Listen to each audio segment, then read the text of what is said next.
Oh, an option on this on top. No idea. It's somehow magically.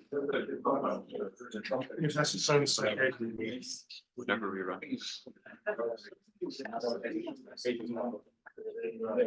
That's why.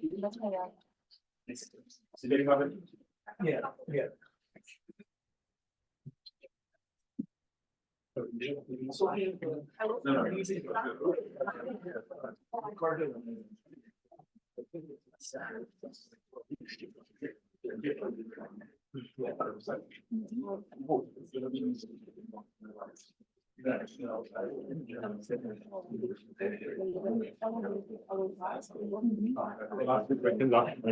Sure. About the MFT?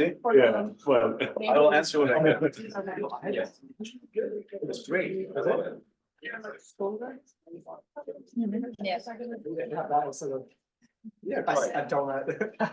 No, I had it. Be like the moon. Okay.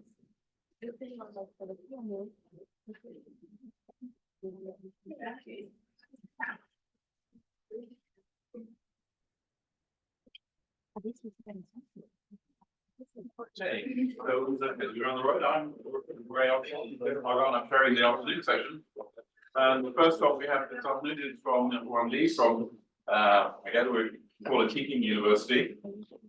He's going to be talking about neutron scattering studies of the magnetic and molecular orbitals. Thanks for the introduction. And I'll give you 5 will be 5 until the Yeah. Well, I will keep track. I'll do 10. Yeah, good afternoon. Thanks for being on time and Yuan Li from Taking University, and it's a great pleasure to be here, and I will begin by thanking you all efforts for the invitation.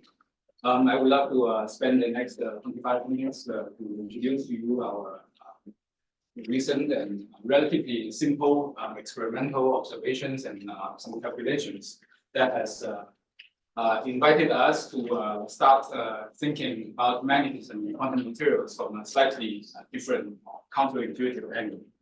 We call it a magnetic molecular. So I should first thank my collaborators. So this work is collaborative work led by my former PhD student, Jindong Jin. He led the experimental effort and including growing the crystals, and the experiments were done in close collaboration with John Changlani's group at Brookhaven National Lab. And the effort was led by Yang Li, who has now moved to IOP, the Chinese Academy of Sciences, since 2 years ago. And we did the work in collaboration with a computational group led by Professor Fiao Wu and his student Zhigang Hu has done a lot of work on DFT and linear function calculations. And the neutron scattering experiments were done in the US, mainly at Oak Ridge National Lab in SNS, using Sequoia and ARC's spectrometer, and also in Japan, 4 seasons in camouflage spectrometer. And we had a theoretical support from friend and colleague Xin Fang from the IOP, and Professor Yandong Wang's group at Beijing University of Science and Technology and Stanford grow the crystal up melting. So this is the plan of my talk. I will give a relatively long introduction to first introduce the concept of molecular orbitals, and then to tell you some more specific motivation from our thinking about magnetism, some of the materials that we have been studying for a long time. And then the main results are on this rather famous and popular material, manganese monosilicide, and then I will step in. So the concept of molecular orbitals, of course, comes from chemical molecules, and this is an example from benzene. So here, instead of thinking about the carbon atoms, atomic orbitals, a better way is to look at these going from anti-bonding high energy to bonding lower energy orbitals. So imagine that we have an electron carrying some active degree of freedom, like impaired spin, living on this molecule, and it's better to think about this electron living in one of these orbitals. And of course, this is not crystalline material. So how about extending this concept to crystalline solids? And to do that, it's helpful to look at the stream limits, like ionic solid, like sodium chloride, where there is a complete transfer of electrons from sodium to chlorine. And therefore, the chemical binding energy is basically formed by this electrostatic interaction between these +1 and -1 ions. And the other limit would be, of course, metal. And then we have a sea of electrons completely delocalized in solid, and then the ions are immersed in the sea. And in terms of physical looking and feeling of these materials, then ionic solid would be insulating and brittle, whereas metal would be conductive. Now, the interesting stuff is between solids. And like this is an example of silicon, and it can, these materials typically can be made conductive or already conductive in the beginning, and they are at the same time also brittle, not like metals. And the bonding in these materials is more covalent bonding. And this is the case that I'll be focusing. And that's because simply by looking at some of our favorite quantum materials, including high-density superrays that in spending many years growing together with Martin, and I was studying with Martin. And this is mercury superray, and this is the compound that I will be mainly discussing today. They look like silicon. Now, there are examples of magnetic molecules in solid before we ever thought about it. Like this is the this compound. It has triatomic molecules or clusters of atoms in the structure. These molybdenum triangles, and it is believed that a spin half degree of freedom lives on these triangular clusters of atoms and forming a triangular lattice, and therefore quantum paramagnetic states or tendencies towards quantum paramagnetic state or singlets between these molecules. And another example is a conductive example, gallium tantalate selenide, in which it's called a breathing pyrochlore structure. So that we have these clusters of 4 tantalum atoms being close to each other, and on this tetrahedron, then we have a 3-fold degenerate molecular orbital state, and that forms an effective orbital angular momentum 1 state. And with spin orbit coupling, this L effective 1 state and spin half will form an effective J equals 3½ and 1½ state. That's sort of the effective. And these cases have been summarized in some of these recent review articles published in Chemical Review by Chomsky and collaborator and Bob collaborator. And in these, in both of these papers, it has been envisioned that having these molecules in the solids would give rise to new magnetic units that form interesting, frustrated spin lattice and giving rise to quantum magnetism. Whereas I should point out that in this first paper, there's also a small section about molecular orbitals in solids without molecules. And what it really means here is without this cluster-like structural motif. And you will see in a minute what it means. So let me go back to the case of silicon to see how to form molecular orbitals without a molecule. So it turns out that this simple semiconducting silicon, if you look at the conduction band and the valence band, and of course there is an indirect gap here. If we want to form a tight binding model to describe just the valence band of silicon, it turns out that the tight binding model, we need to sit on the tight binding site, we need to sit on this covalent bond instead of sitting on the silicon atom. And to see that, there's this conventional way of seeing it, which is by forming the one-year orbital using the block states from these valence bands. And that's what people did many years ago, almost 3 decades ago. But there's also a more modern way to do that, which is by looking at the symmetry representation indices of the valence band. So this is basically some generalized group representations theory. So you only need to collect the symmetry labels from the high symmetry point in the Brilliant zone. And this is what you can look up from the Bilbao crystallography server, which we have heard about quite a few times in this workshop. By comparing these eigen values that one can get from DFT calculation and compare it with some all tabularized symmetry labels from the crystallography server, one can immediately see that the site, the tight binding site that can be used to induce these bands has to be the so-called this G4 site, which is basically this center of the covalent bonds. And there is also a poor man's way of doing it, which is by doing band counting. So we have a total of 4 valence bands, and we have 2 atoms in the primitive cell. So if we insist to do an ionic model of the tight binding model, then we can only choose between s orbital and p orbital. And it turns out that this p orbital's 3-fold degeneracy on the silicon symmetry side, in this crystalline silicon, is retained. So we are immediately running into trouble because by having 2 atoms and having these options, we cannot get just 4 bands. Whereas we have 4 silicon-silicon bonds. So this bonding site is exactly 4 there are 4 such sites. And therefore, we naturally get 4 bands if we have a one-dimensional area living on them. So the key point here is that if we want to form a low-energy tight binding model describing silicon, then we have to go to the molecular orbital basis.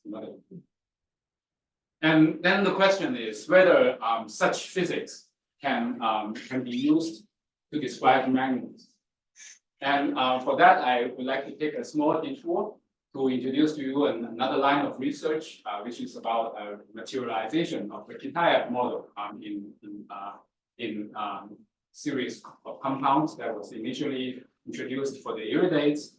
But then in recent years, we have seen a large wave of research on ruthenium chloride systems. And in most recent years, people started to be interested in looking into cobalt oxide systems. And in all these cases, the idea is that we have octahedron environment surrounding each of these transition metal ions, and therefore we have not totally quenched orbital angular momentum, and that via spin-orbital coupling can form this effective spin 1/2 degree of freedom, and because of this neighboring coordinate formed by this oxygen or chlorine atoms, then we have a chance to realize this point-dependent Ising interaction forming the model for spin liquids. Now, this is a detour because more than 10 years ago, Igor, in the front row here, pointed out that for the very first system proposed to realize this Kitaev model of physics, he and collaborators pointed out that maybe the proper basis to describe the magnetic electrons in this material is actually molecular orbital. And the idea is very similar to the benzene molecular orbital that I just described, basically by looking at the ab initio calculated bands near the Fermi level, then we have this 1, 2, 2, 1, one band very close to the Fermi level, and followed by 2, and then another 2 and 1. And this is exactly this anti-bonding to bonding molecular orbitals. This is a very crucial alternative view on these systems because we think it is iridium oxide systems could be realizing the Kitaev model first because it forms a honeycomb lattice. But if the active degree of freedom of the magnetic electrons is actually living on these benzene rings or hexagons, then the actual site will be at the center of this hexagon, and that forms actually a triangular lattice. And in order to have honeycomb lattice in this sense, then one would probably like to start with Kagome ionic lattice. So whether the system is really ionic or molecular, this is something that needs to be seriously considered. And if the reality is molecular case, but we insist to use an ionic basis to describe the physics, then we might run into a slowly converging series of interaction expansion, meaning that we will have many more interactions to describe the electrons behavior. So that brings me to this the end of this detour, which is our recent study of some of these cobaltates. And we basically believe that the zero field magnetic ground state of this cobaltate, instead of the common belief that it's a zigzag order, we believe that it's a triple Q kind of order, which we have also heard plenty about in this conference, especially about charge order, including this morning. And we believe it's like this. And there is commonly in magnetic interaction models, one commonly finds energy degeneracy between these two states, and therefore, even though from spectroscopy point of view, we believe that the order is like this, we have been having a hard time to justify why this order can form from the first place. And that we had collaborators from TU Dresden, Lucas Janssen and students, and together with my students, we did some model analysis, and we realized that upon adding a ring exchange interaction, so including 6 spins interactions like this, then immediately it lives the degeneracy between zigzag and triple Q order. But even with doing that, we realized that the inelastic neutron scattering spin wave spectrum is very difficult to fit from a spin wave point of view. And the fact that it's so difficult to fit warned us about the possibility that maybe we have chosen a suboptimal ionic basis to describe the magnetism, and maybe this molecular orbital picture could have some relevance. So we need some convincing methods to tell for a given material whether we could have a molecular orbital. And so to do that, we have to avoid these very complicated materials and go to simpler ones. And the simple material is the manganese silicon. And the idea is to use inelastic. Just a quick Yes. question. So there are only these 2 magnetic states that are degenerate? Only these 2? So these are the leading candidates if you use magnetic diffraction. So both of these states will be consistent with neutron diffraction. But once a lattice is not magnetic, so what is your starting point to do spin waves? Yeah, so to do these spin wave calculations, we actually need to put c-axis spin on these empty sites. So here I'm only drawing the in-plane projection of the spins. Then it will become a regular. But experimentally, you see the spins pointing along. No, we don't. So, but in order to push through the spin wave calculation, that's one thing we have to tweak. Yeah. So, but as I said, this is really a detour to motivate the study, and the idea is to take some simpler magnetic materials and see whether we can reliably judge whether these molecular magnetic electron clouds are really a real entity. So neutron scattering we have heard plenty about. I wouldn't go into detail, but just to remind you that using time of flight spectroscopy methods and single crystal samples, by rotating the sample and using an area detector, able to also to do the timing. And because neutron flies at relatively low speed, so at the end of the day, we can get 4-dimensional data. So compared to this 3-dimensional data that Ray yesterday mentioned, we have an extra energy axis. And that would be very useful for us to look at all the excitations in materials, including both nuclear and magnetic excitations. And what's also nice about neutron scattering is that the data can be well modeled if the model is correct. So here I'm putting some of the recent examples from both, including both phonon examples. This is a DFPT calculation, experimentally measured phonon. This is some spin wave examples from my group, and also more recently, it's generalized spin wave calculations and by the Sunny method that we Cristian talked about later today. So yeah, we can see. In the data, experimental data, nice. Usually, we should have the ambition to really be able to. Now, the key quantity that we will be using to detect molecular orbital is a very simple one. Textbook item for the form factor. So it's basically a Fourier transform of the magnetic electron cloud into the momentum space, and the idea is that ionic and molecular orbitals should have very different size and shape, and therefore they should look very different in their magnetic form factor in the eyes of inelastic neutron scattering. And we were actually not the first ones to think about doing this. So this is an example. It's very similar to this J-effective 3/2 case that I described to you earlier. So this spins living on this entire octahedron. And this is experimental spectrum powder data. And you can see that the spin wave excitations goes down in their intensity very rapidly, increasing momentum.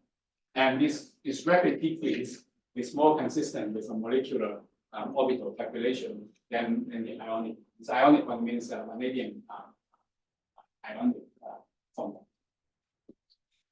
So to give you a forecast of what's coming next. So for the ionic case, this form factor has been well tabulated. For instance, on the IOL Neutron website, these are some of the common atoms: copper, manganese atoms.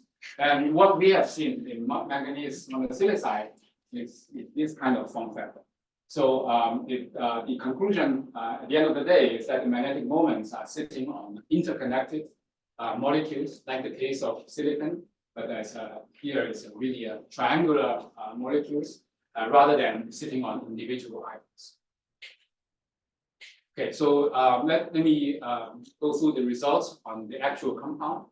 So manganese monosilicide has an interesting crystal structure. So the structure can be obtained by deforming sodium chloride structure. So this is sodium chloride structure. I'm going to play this animation. You store the cubes in a staggered fashion along one of the body diagonals of the cube, and this gives you an extra silicon atom next to the manganese atom. So I'm going to do it again. At the beginning, each manganese has 6 silicon atoms surrounding it, and upon doing this deformation, then the 7th silicon atom goes towards the manganese. And it actually becomes the closest silicon neighbor. And this deformation removes all the 4-fold rotational symmetry of the system, and ending with this non-symmetric space group. And let me walk you through this sublattice of manganese further. So this is I'm only keeping the manganese atoms. And I'm going to look at this at a special angle so that it forms atomic planes. And DFT calculation showing the magnetization density is telling us that the magnetization density is surrounding actually the atoms. So when looking at this, you might think that it still belongs to the ionic picture, which I'm going to disprove. But yeah, this is where the magnetic electron cloud, the density is located. And let me continue rotating this and look at the structure from a body diagonal. And this looks a bit messy, but these are the triangles that I just showed you. And let me clean up this picture for you. And that's a structural motif. It has a 3-fold rotational axis going through this viewing direction, and it has therefore it's a name trillium lattice. And this material turns out to be a near ferromagnet. in the sense that it's easily saturated by an external magnetic field, 0.6 Tesla at low temperature, and the saturating moment is relatively small. But on the other hand, when you do Curie-wise analysis from the high temperature state, yeah, you get this perfect straight line with ending with a positive Curie-wise temperature, which is very close to the actual Curie temperature of the system. And this moment size is very close to 2 Bohr magnetons, much bigger than saturated. And in terms of electronic structure, it has been calculated from DFT point of view a long time ago. And this is by pulling apart the majority and minority bands so that you obtain this 0.4 Bohr magneton per manganese atom. And I'm going to come back to this electronic structure later. But yeah, so this can be calculated in DFT. And DFT gives 1 Bohr magneton for this material. from the Curie-wise, this is close. Yeah, no, but I mean DFT overestimates magnetism here. I did these calculations. I know that. So I think Very this seriously is put in by hand.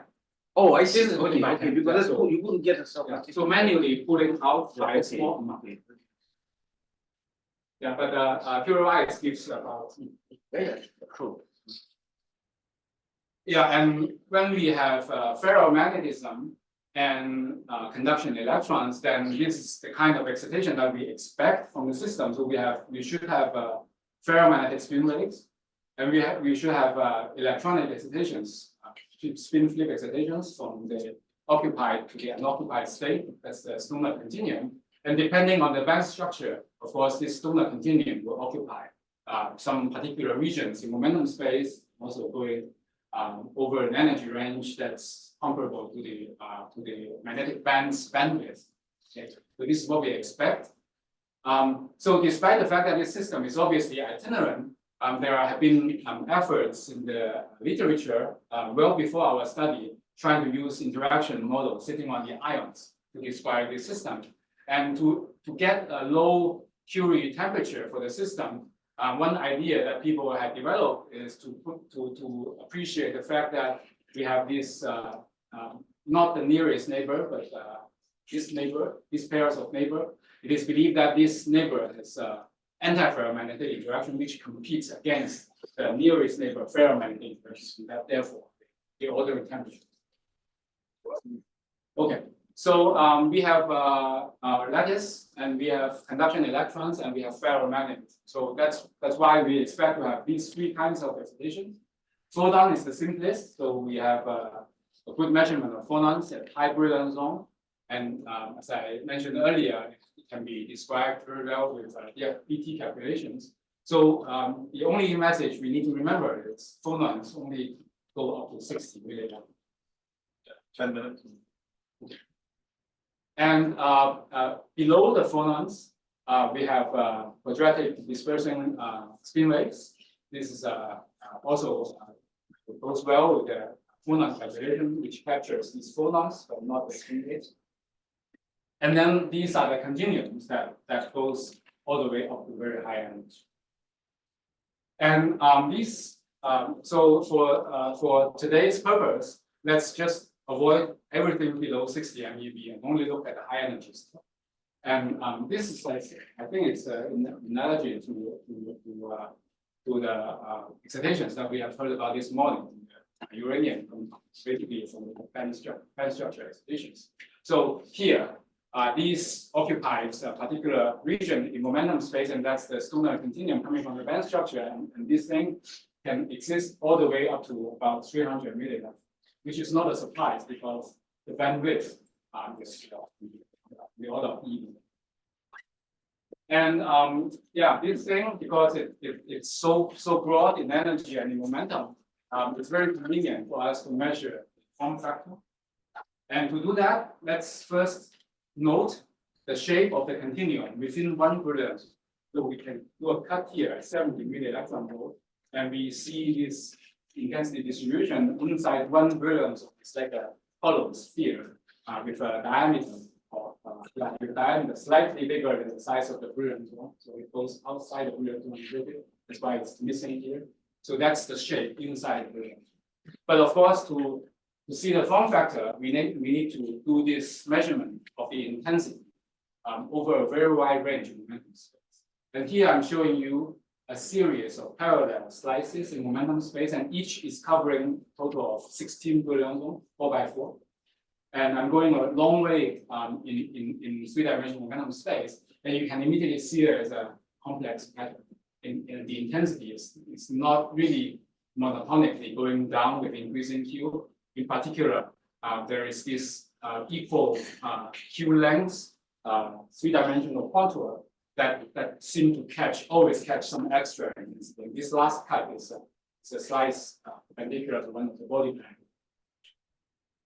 Now, to see that the intensity tends to maximize itself at this distance from the origin, we can combine all the directions and to make this radial plot.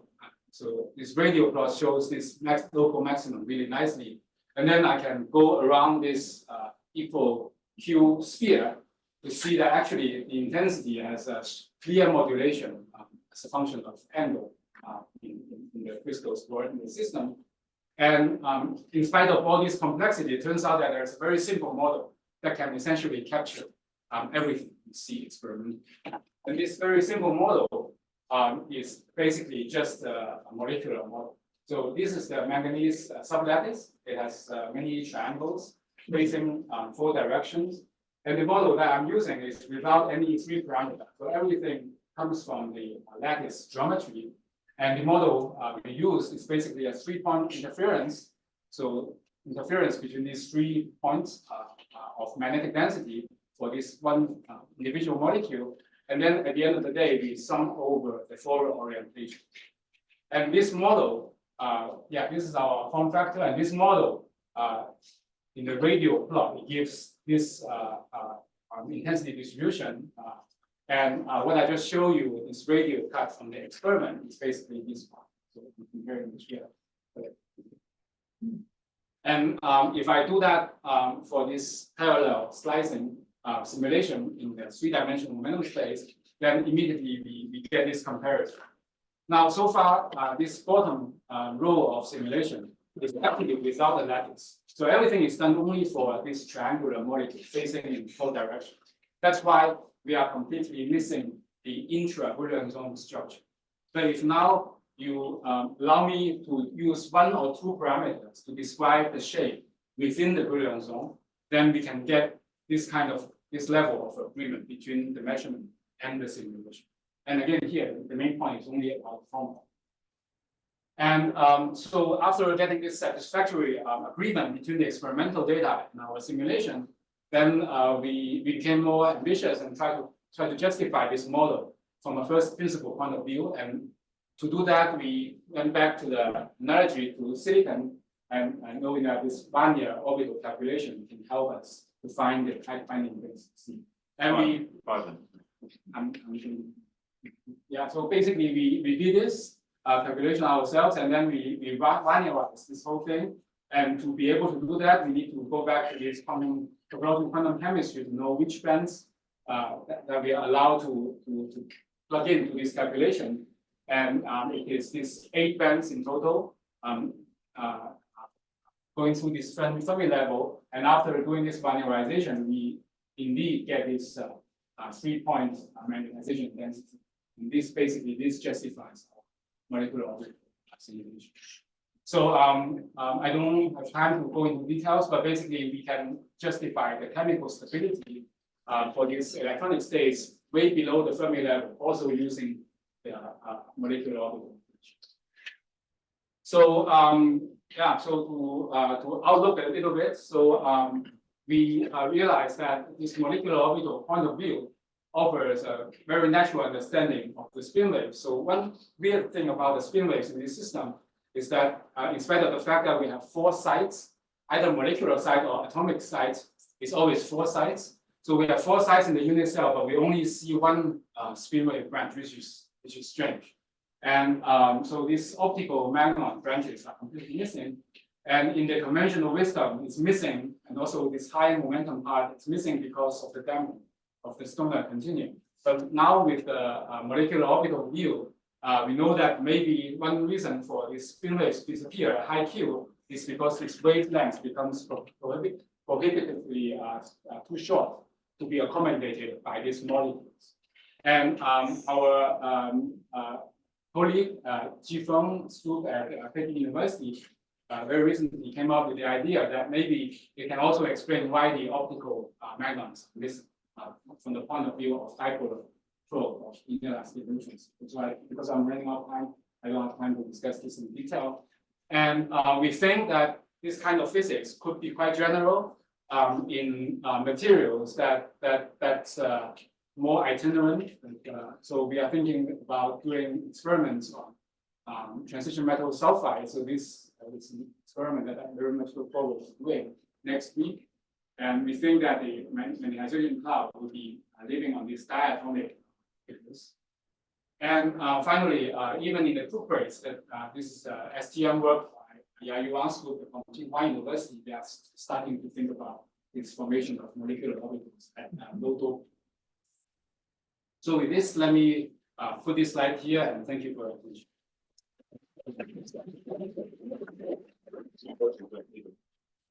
This is just a couple of short comments. First of all, about your asked or sort of posing this question about manganese silicon, why temperature is suppressed at the moment.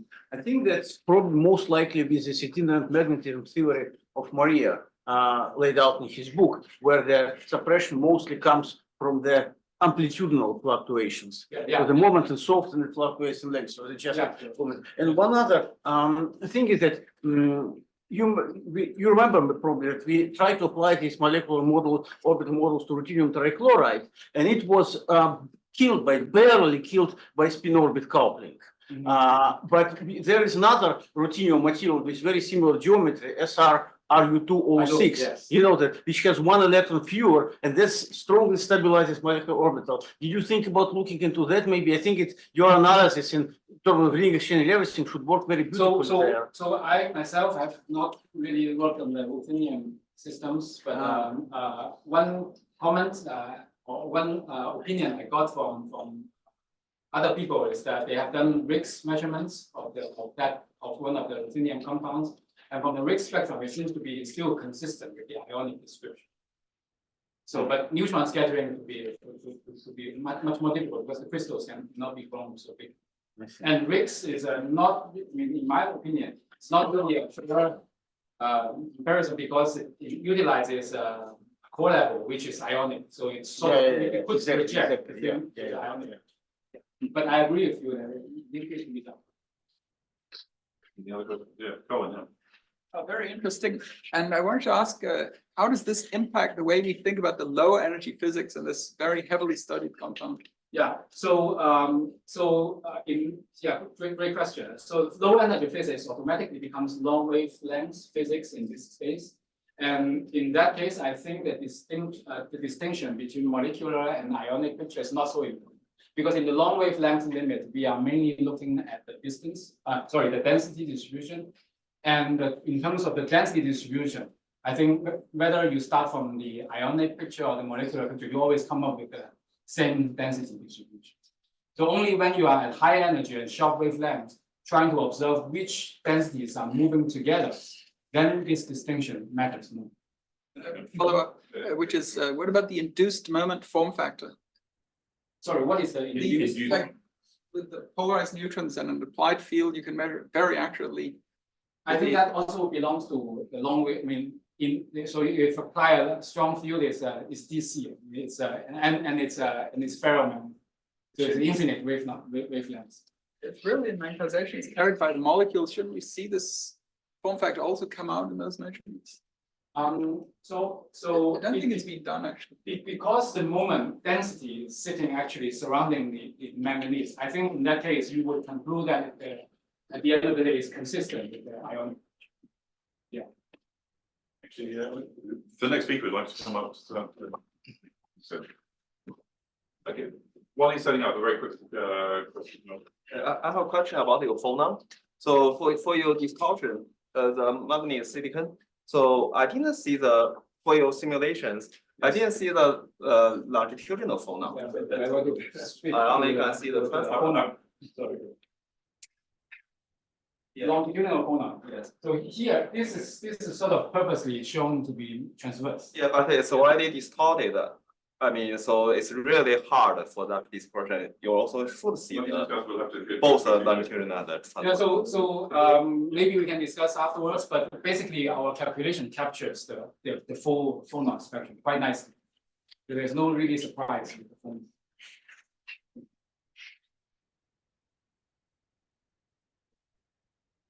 Yeah, well, let's thank on the end. Well, next week I had to treat by the way, with Hitesh and then from Florida State University, so about sleuthing out phases of magnetic pyrochlores. Yeah, so I had spin liquids in the title, so one of the compounds is not a spin liquid. So I changed the title a little bit. So thank you to the organizers for the invitation, to Yuan, Chris, Martin and Boris. This is my first time here. Thank you. Really, this is work that has been doing over several years. I do want to focus on stuff that we've done for the last 2 years or so. But there is a backstory. There is some history to all of this. Important techniques were developed to understand each one of these figures that you're going to see in the talk. And I just want to clarify that I am a theorist. So sometimes I think in very cartoon and conceptual pictures, and sometimes we just really need to work hard to describe all the details of what's going on. Okay, so you will see me toggling between both those modes of operation. And feel free to interrupt and ask me questions. Okay, so just a very general introduction. What type of systems are we primarily studying? There are many other things, but within this phase space possibilities, we are studying frustrated magnets. We've heard quite a bit in this workshop, but just to emphasize things that we've done. So we've studied Kagome systems. Kagome is a lattice of corner-sharing triangles. We've studied triangular systems. And of course, there are many triangular magnets. We're going to hear about that in the next talk as well.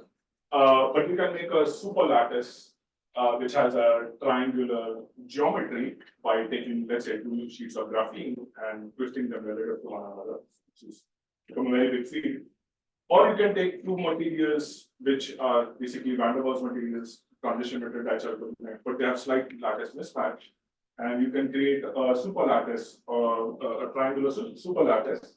You might say, why do I care about doing something like this? Well, the distance scales are of the order of nanometers, much bigger than interatomic scales. And you can study interesting physical phenomena that were not accessible before. So you can study things like kinetic frustration, you can study generalized magnetoelectromobility. And my student and postdoc are in the audience, and they can tell you more about what they're doing in research. Regarding the Kagome, a lot of the effort has been on spin-half systems, but we have worked on spin-bun systems as well, with Yuan, who is at Minnesota. You want to make life complicated? Well, we can combine Kagome and triangle. And you say, where is that happening here? And this is a pyrochlore lattice. Pyrochlore lattice is a lattice of corner-sharing tetrahedra. And if you view, it's very difficult, it took me quite some time to wrap my head around this. If you view this along the 1-1-1 directions, then you can see the pyrochlore lattice as an alternating Kagome triangle, shape. And that is what I basically indicated with the colors here. There are 4 sublattices, which are indicated with 4 colors. And there are many, many materials in this class, and that is what I will be focusing on. But it's easier for me to think in 2D than 3D. So the essence of what I'm going to be discussing can be explained in 2 dimensions. And in 2 dimensions, you go back to the Kagome lattice, very heavily studied.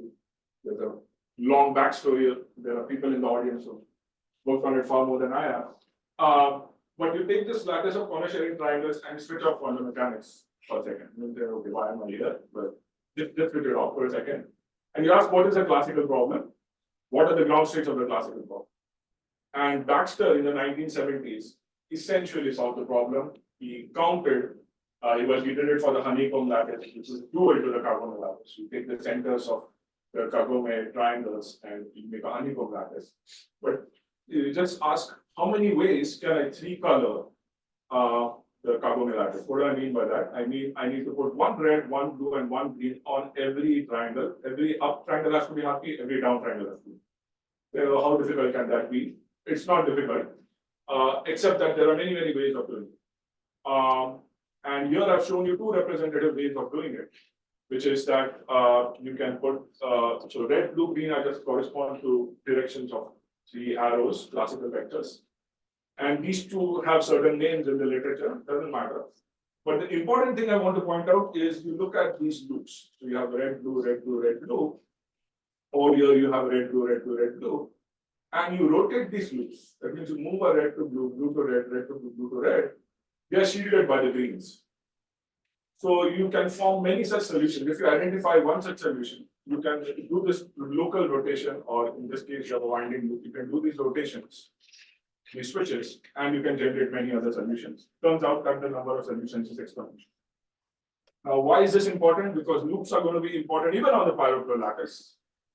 It is going to be involved in the low energy physics of the pyrochlores that we want to see. Just getting to that. So that's the pyrochlore lattice again. And now the constraint condition is not one red, one blue, one green, or not Si plus Sp plus Sq is 0. Again, we're thinking a very classical picture. Now the constraint condition is you have Ising like spins. And in Anderson's old way of thinking, it was like, oh, what if I have two up and two down on every tetrahedron? Well, I will have exponentially many states. Turns out that in nature, you don't have two up and two down. You have Ising, you have a local easy axis, which is pointing into or out of the center of the tetrahedron. That's called a local 1, 1, 1 axis. And now you can see that you have a 2 in, 2 out rule. And you can say, okay, so what's the big deal? Okay, it just turned out that, again, you have an exponential, you have a different exponential, but you have exponentially many configurations that satisfy this, this Ising. You can say, oh, how do I observe it? Well, long back, about 24 years back, Ramirez and others, basically in the specific heat, you just integrate the C by dT and you ask, what is the entropy? And you get a residual entropy, which is basically a lack of, there are states which are degenerate. So basically, look at the third law of thermodynamics in some sense, because you have a macroscopic degeneracy at 0 temperature, and that shows up in the entropy as well. And that was detected in specific heat measurements. And then later, in neutron scattering measurements, a very characteristic signature of these spin ices, this constraint condition was seen.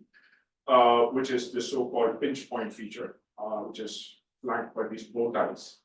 And there are many people who simultaneously figured out. So you see a symbol here, I say divergence of these. Where's the magnetic field? Well, it is not a real magnetic field here. It turns out that there's a lot of interesting things going on. You can define a pseudo-magnetic field, and I'll just explain that in a second. So this was all classical in some sense, and now you ask what happens if you introduce quantum mechanics.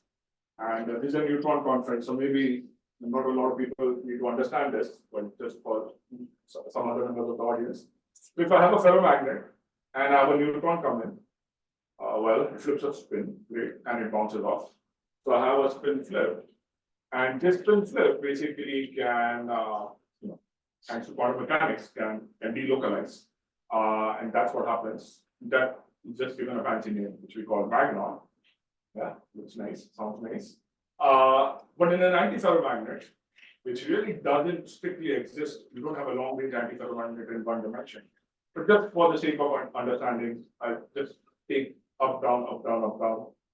And you ask a neutron comes in and it bounces off. Well, it basically has created now two domain walls because you have a up, up, up region. And now the up can exchange with the down here, and this up and down can exchange. And basically, these domain walls can basically essentially freely move. And that it basically injected 1 unit of angular momentum into the system. We kind of got to degrees of freedom freely moving around, and those are spin-ons. That's two spin. So what about spin ice? Well, now I have a tetrahedron. I have two tetrahedra here. Sorry, okay, but and now what happens is a neutron comes in and it flips a spin. And of course, I have a local condition of 2 in 2 out, but a broken that because neutron came in and flipped a spin. And now what I've created is I've created 2 defect tetrahedra, one up pointing tetrahedron and one down pointing tetrahedron.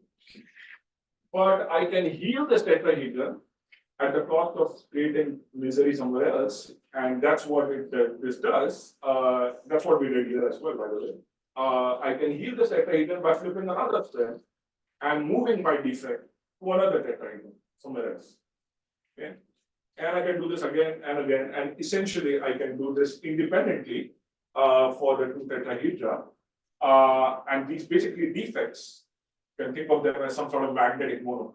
Okay, so this is the mapping to electromagnetism, because I just told you about the magnetic monopole. It turns out that if you consider the quantum dynamics of these systems, you can also define what's the effect of electric field. If there's an electric field and you have Maxwell's equations, then you should have gapless excitations. Turns out that those gapless excitations are called photons. So there is a mathematical mapping in some sense. It's not a real. Okay, so. Okay. So that was a key idea that was discussed in this paper by Casanova, Moisner, and Zombie, and developed by many others. So I'm going to get to that in the next few slides as well. Right. So because we do a lot of computation and numerics and so on, I felt this slide was important just to have some sort of lessons that we learn from 2-dimensional magnetism before we go to 3-dimensional magnetism. And all I can say is that as theorists, we have developed the ability to at least take some sort of model Hamiltonians and give you some meaningful answer. Yes, there are finite size effects. Yes, there are competing phases. Yes, there are small energy differences in the context of frustrated magnetism. But we can take realistic models. So here, this is the Heisenberg model, which is very realistic. But you can take an XXZ model, for example, and you can work hard. You can use a lot of computational resources. And you can make a phase diagram. Now, what exactly this phase diagram is, take another 1 hour to explain. That's not the point. The point is the following: that there is a certain level of accuracy, there is a certain level of confidence that we have in developing a phase diagram given a particular parameterization of a model. But we are interested in real materials, and you can ask, where are real materials on this kind of phase diagram? Like, am I looking at something which is a spin liquid? Am I looking at this magnetically ordered state equal to 0? Am I looking at a √3 by √3?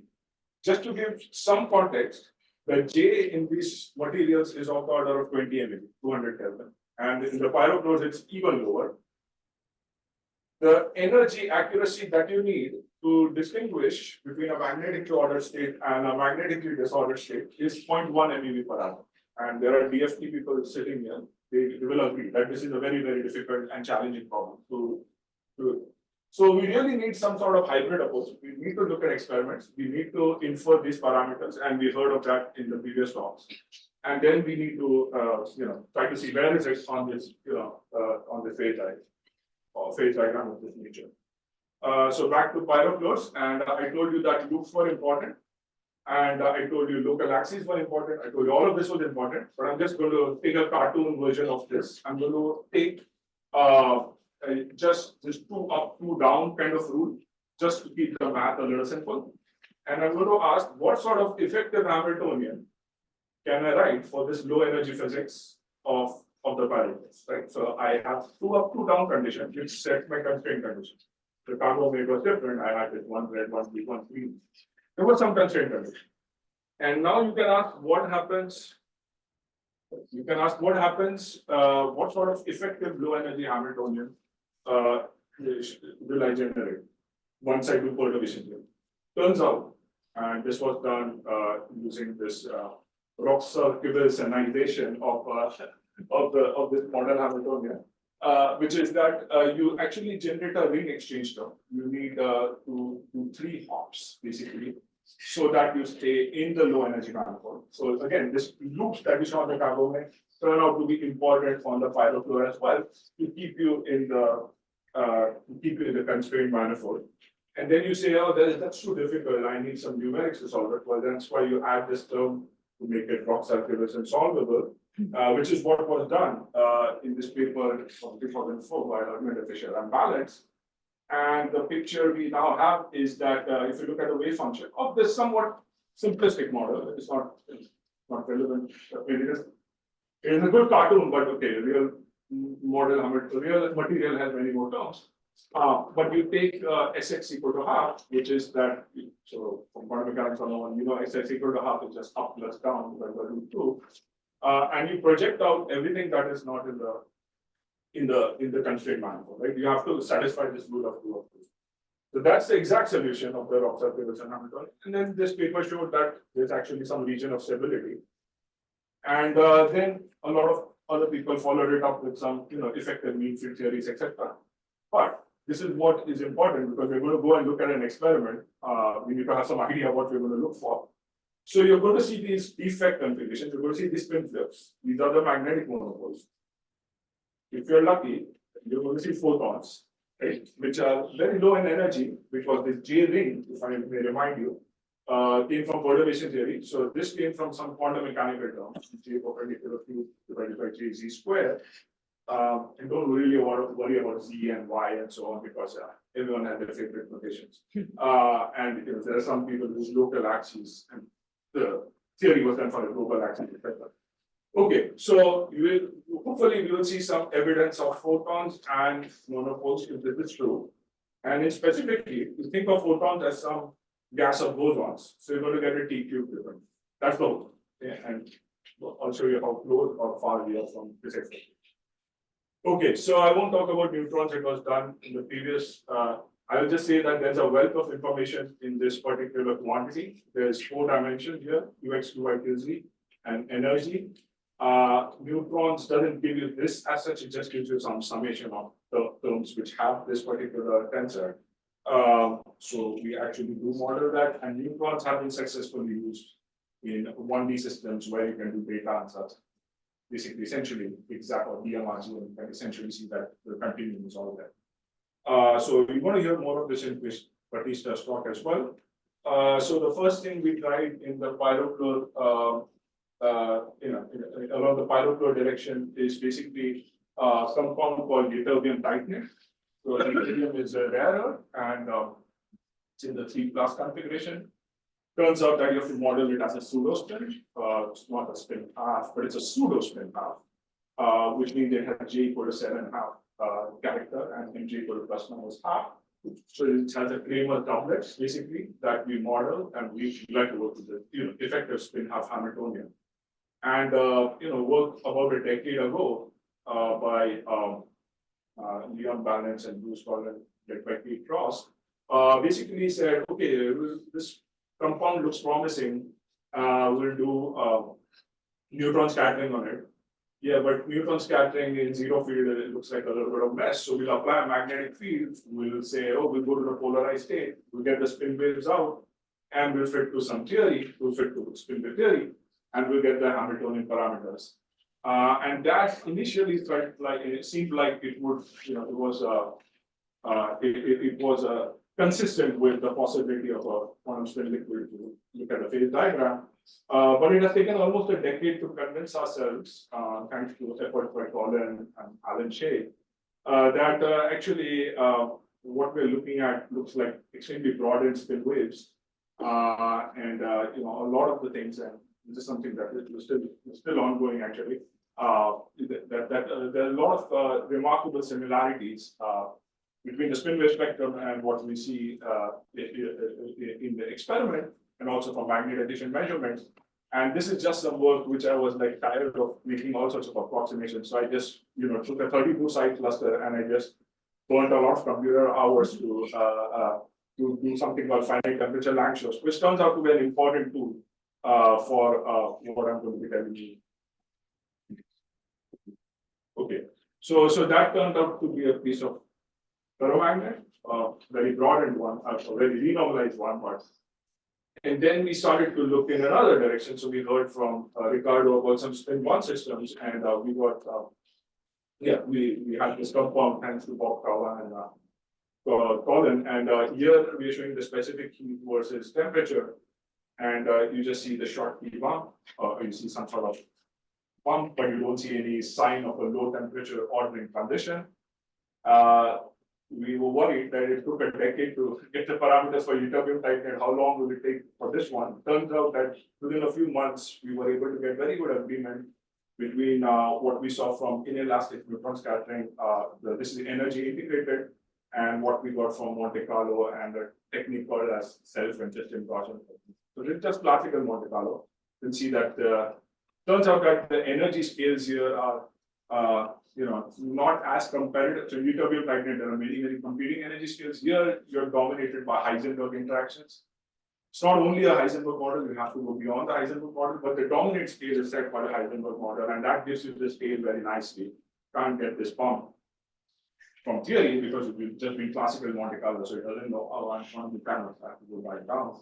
But that was pretty nice, we felt. And then the next natural question that Collin and Ken asked me about, and I had no idea about, was what about spin dynamics?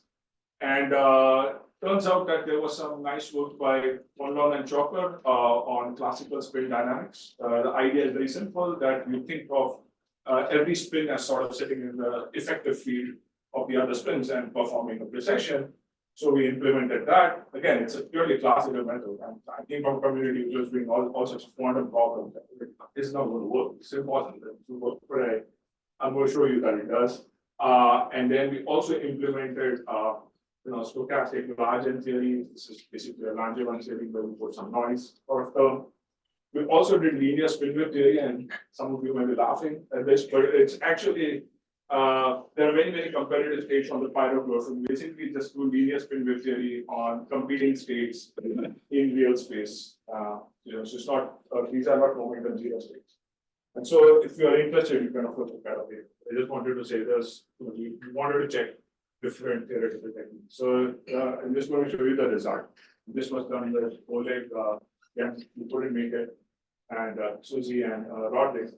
And you can see that these bow tie-like features are seen in the neutron scattering at low energy, but they are also seen in this molecular dynamics. There's a rescaling factor that we need to introduce because we're really doing classical mechanics and cheating and saying, this would be a quantum mechanical result, but we've justified it in this paper. And I can tell you a little bit more about that. And you can see that you can get the low energy, bow ties very well. And then as you go to higher and higher energy, they go away, both at the level of the theory and the experiment. And so that was really nice.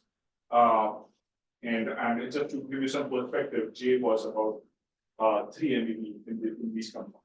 So it's pretty small. And you can see that we can get this trend pretty accurately. Just in case you thought of cheating, here is another cross section. This is the 80L cross section. Again, you see the general trend. You see the diamond-like features are actually captured very well in the molecular dynamics and in the experiment. Cristian is probably going to tell you more about this. This is not a perfect technique. It does break down at very low energy. But if you're interested in some intermediate energy scale, something on a scale of J, it's not a terrible technique. It's not a bad technique. And Cristian basically saw evidence of this in the context of the entire model, where you can do exact calculations. And then you can also do the classical Monte Carlo. You can sort of compare. So seems like some energy scales are renormalized, but overall the profiles and pictures are very similar. Okay, so that brings me to the main crux of the work that we did over the last 3 years, is recent experimental reports on Cerium. So again, you see no sign of any ordering at low temperature. This is the near field data. You apply magnetic field, you see the short electron move to the right. You look at the neutron scattering data, that's energy integrated from both groups. So this is Bruce Collins group, this is Peng guy's group. That doesn't look like pinch points to me. There is no, I showed you these nice bow ties, I showed you this pinch point. That didn't look like that at all. You look at energy versus momentum, you do see something that is pretty diffuse. You don't see any particular structure, you don't see any spin waves. So that's, that might be consistent with the spin liquid. But that is what was our starting point. We looked at this data, it didn't look like pinch points. We looked at this data, we didn't see any photon, we didn't see the molecule, we had no idea what we were looking at. And so that's, okay, just a little bit more about the experiment. So fortunately, thankfully, both the groups do agree about specific heat. So the specific heat, they couldn't go down to very, very low temperature. So they haven't quite seen the T cube dependence that I was saying should be associated with the photons. They do see with the neutron scattering on a very wide energy range, they see some evidence for the doublets at famous doublets at 50 MeV, which is 500 Kelvin or so. So basically the ground state is essentially isolated from this high energy physics. And this is all essentially single line physics. And they see another one at 100 MeV. They do not see any residual entropy. So they recover the entire entropy. So this is a plot of the entropy versus temperature, and they recover the entire envelope. So no sign of magnetic ordering. Don't quite see the T cube, but it's not inconsistent with that. Okay. And they recover the full entropy. These are the pieces of information that we okay. But feel free to ask any questions. Okay, and so yeah, as I said, all we had access to was just looking at these pieces of information, the neutron data, and if we look, say I turn off quantum fluctuations, and I will look at what it should look for classical spin ice for this particular cross section, which is HHL. It looks something like this. And then if you put the quantum terms, and you have a sign problem, free Hamilton with this ring exchange term, etc., you should see something like this. And now this starts to look like this a little bit, and that was the theoretical justification given in the first paper from 2019, except there is a big problem. And the big problem is that this particular calculation is done assuming that spins act like dipoles. Right? So if I think of a spin, it's a vector, the vector acts like a dipole, sure.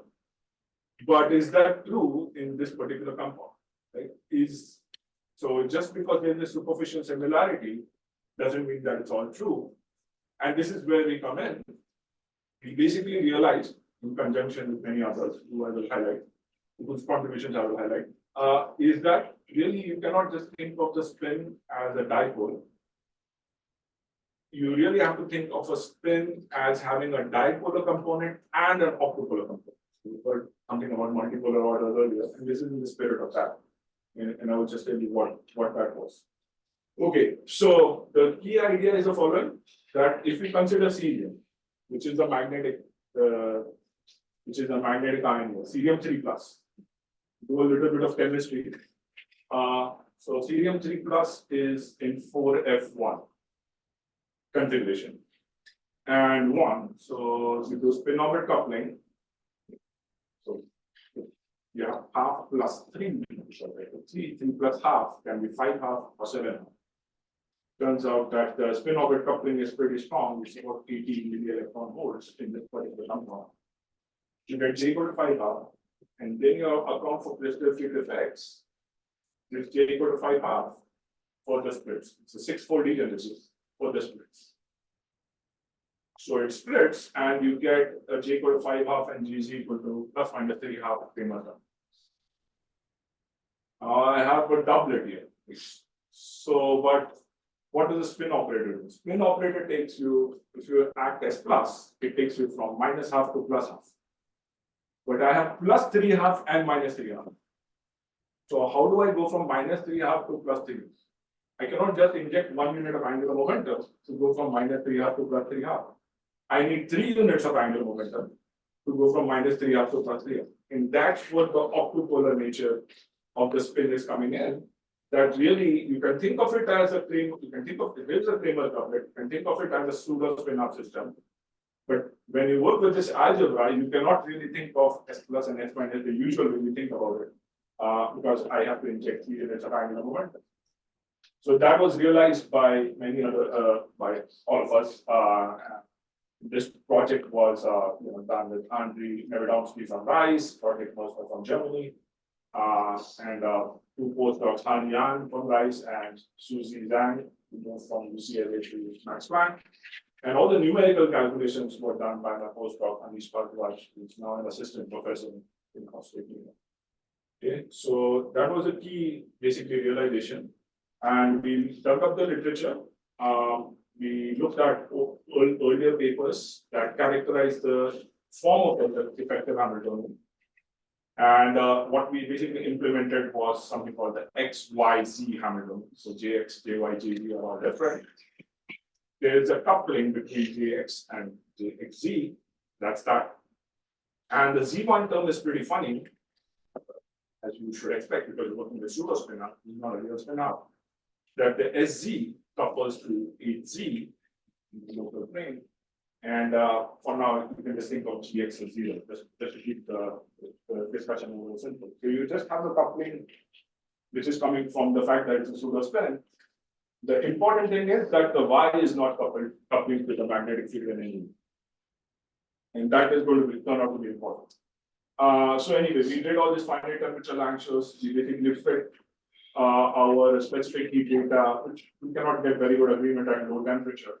Not surprising, we're dealing with a very small system size, but we can get very good agreement of this high energy, high temperature tail. We get the magnetization okay. There is some discrepancy at high field, which led to yet another project, but I'm not going to this 10% disagreement here. And basically, the important thing is that we could get very good overall, and we could get energy scales that could, which are of the order of 0.1 MeV, so much lower than what we would be able to get, let's say, and what we realized is that we also needed next nearest neighbor terms to get good agreement with the neutron data. So if you don't put that, we don't get quite the right momentum distribution. Anyway, this is just about fitting, so I won't talk a whole lot about that. I just want to show you the very nice agreement between molecular dynamics, Monte Carlo dynamics, with the 2 experimental groups, and just try to make the fancy by putting them side by side, and also overall energy scales. So this is energy versus some one-dimensional cross-section in momentum space. We could get reasonable agreement, and we were very happy with that. Okay, but what we were confused about is that I told you that you should see pinch points, but we are not seeing the pinch points.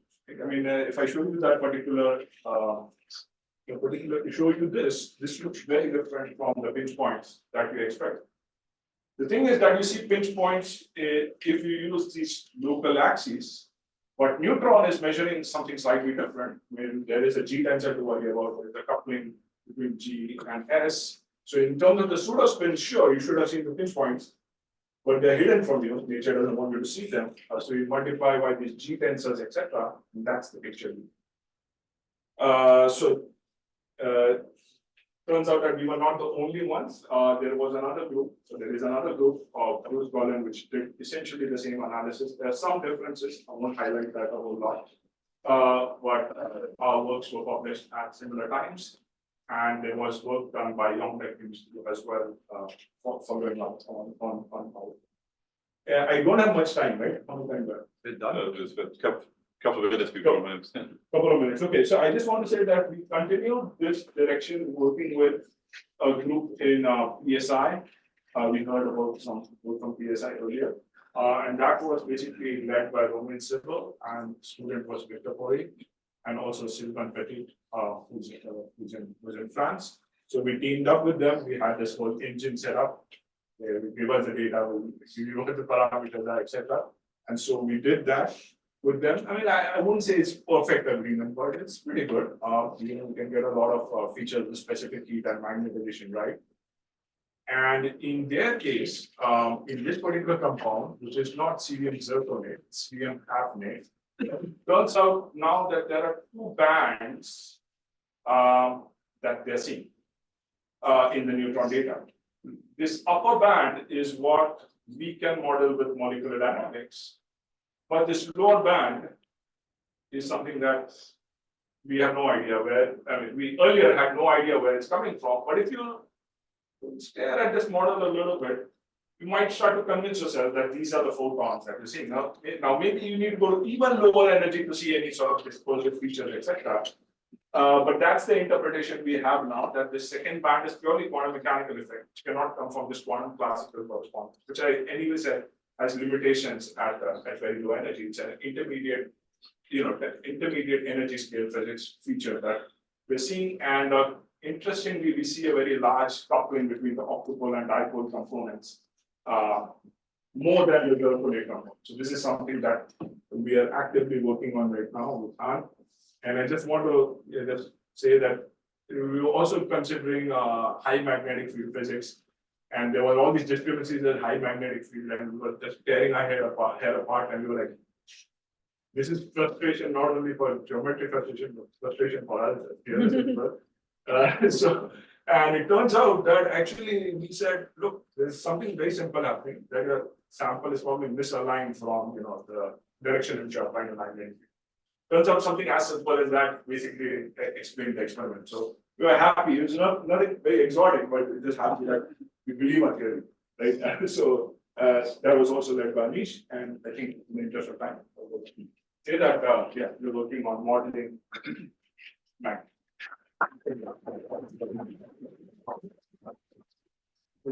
But then a couple of quick questions if there are any.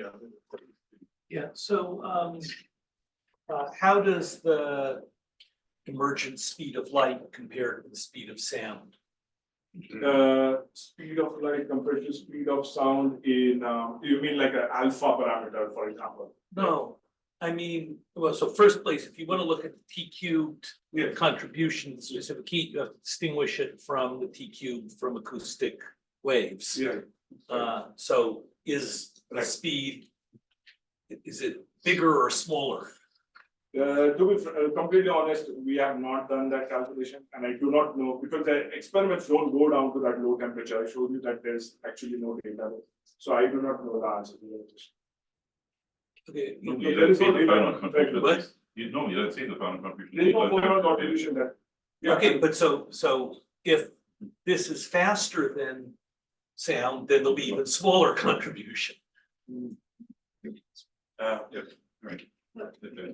I'd like to ask, could you comment on the role of dipolar interactions? Maybe I missed it, but Yeah. the reason I ask is you showed lots of beautiful connections between theory and experiment. Yes. But I came a little late, but No, it's, I didn't understand because Yeah. in your in the models that I saw, I didn't Yeah. see any long range yeah, dipole. there was not, yeah, so we use truncated dipolar. We have Okay. not implemented the truly long range.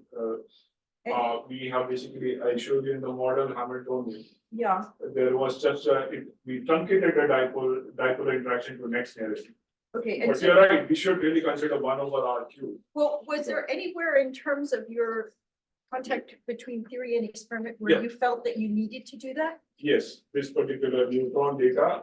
So if you look at Bruce's data, Bruce's data, you just see this rods like or star-like features. Yes. But once you add a dipolar interaction, which is or the truncated dipolar interaction to be technically correct, it is about an order of magnitude lower than couple of orders of magnitude lower than the nearest neighbor interaction.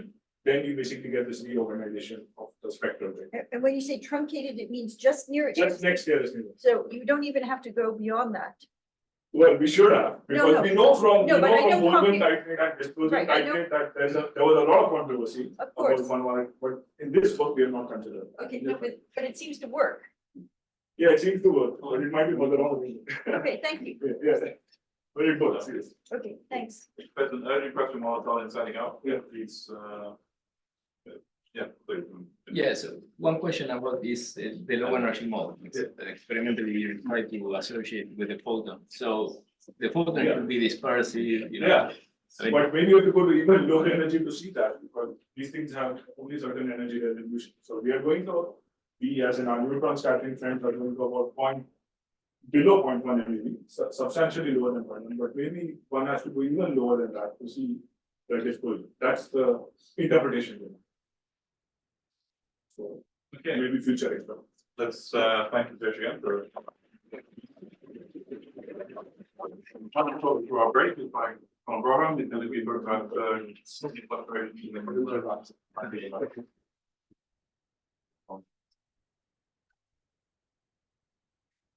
Yeah, thank you very much, and good afternoon.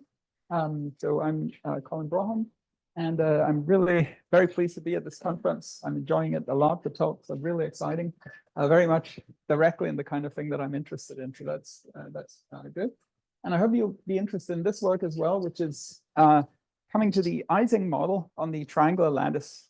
It's something that we've, in a sense, I've been kind of shying a bit away from because I've been more interested in Heisenberg spins. Kagame lattice, also triangular lattice, but in this case, we've come about some compounds in collaboration with Bob Carver that showed really interesting physics, and now we really like the Ising model, and I hope we'll be able to relate that to you in this talk.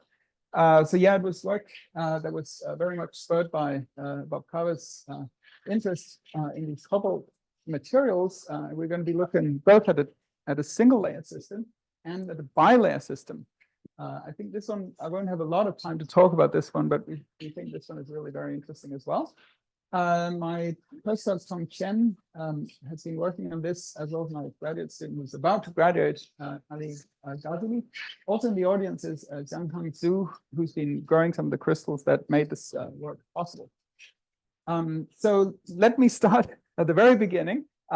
Actually, because the Ising model is, of course, the example of a model that could actually be calculated exactly many years ago by Lars Onsager. And I just want to contrast the behavior of the bipartite square lattice system, where it's possible to calculate the partition function there for the specific heats for the ferromagnetic model of spins on Ising spins on the square lattice.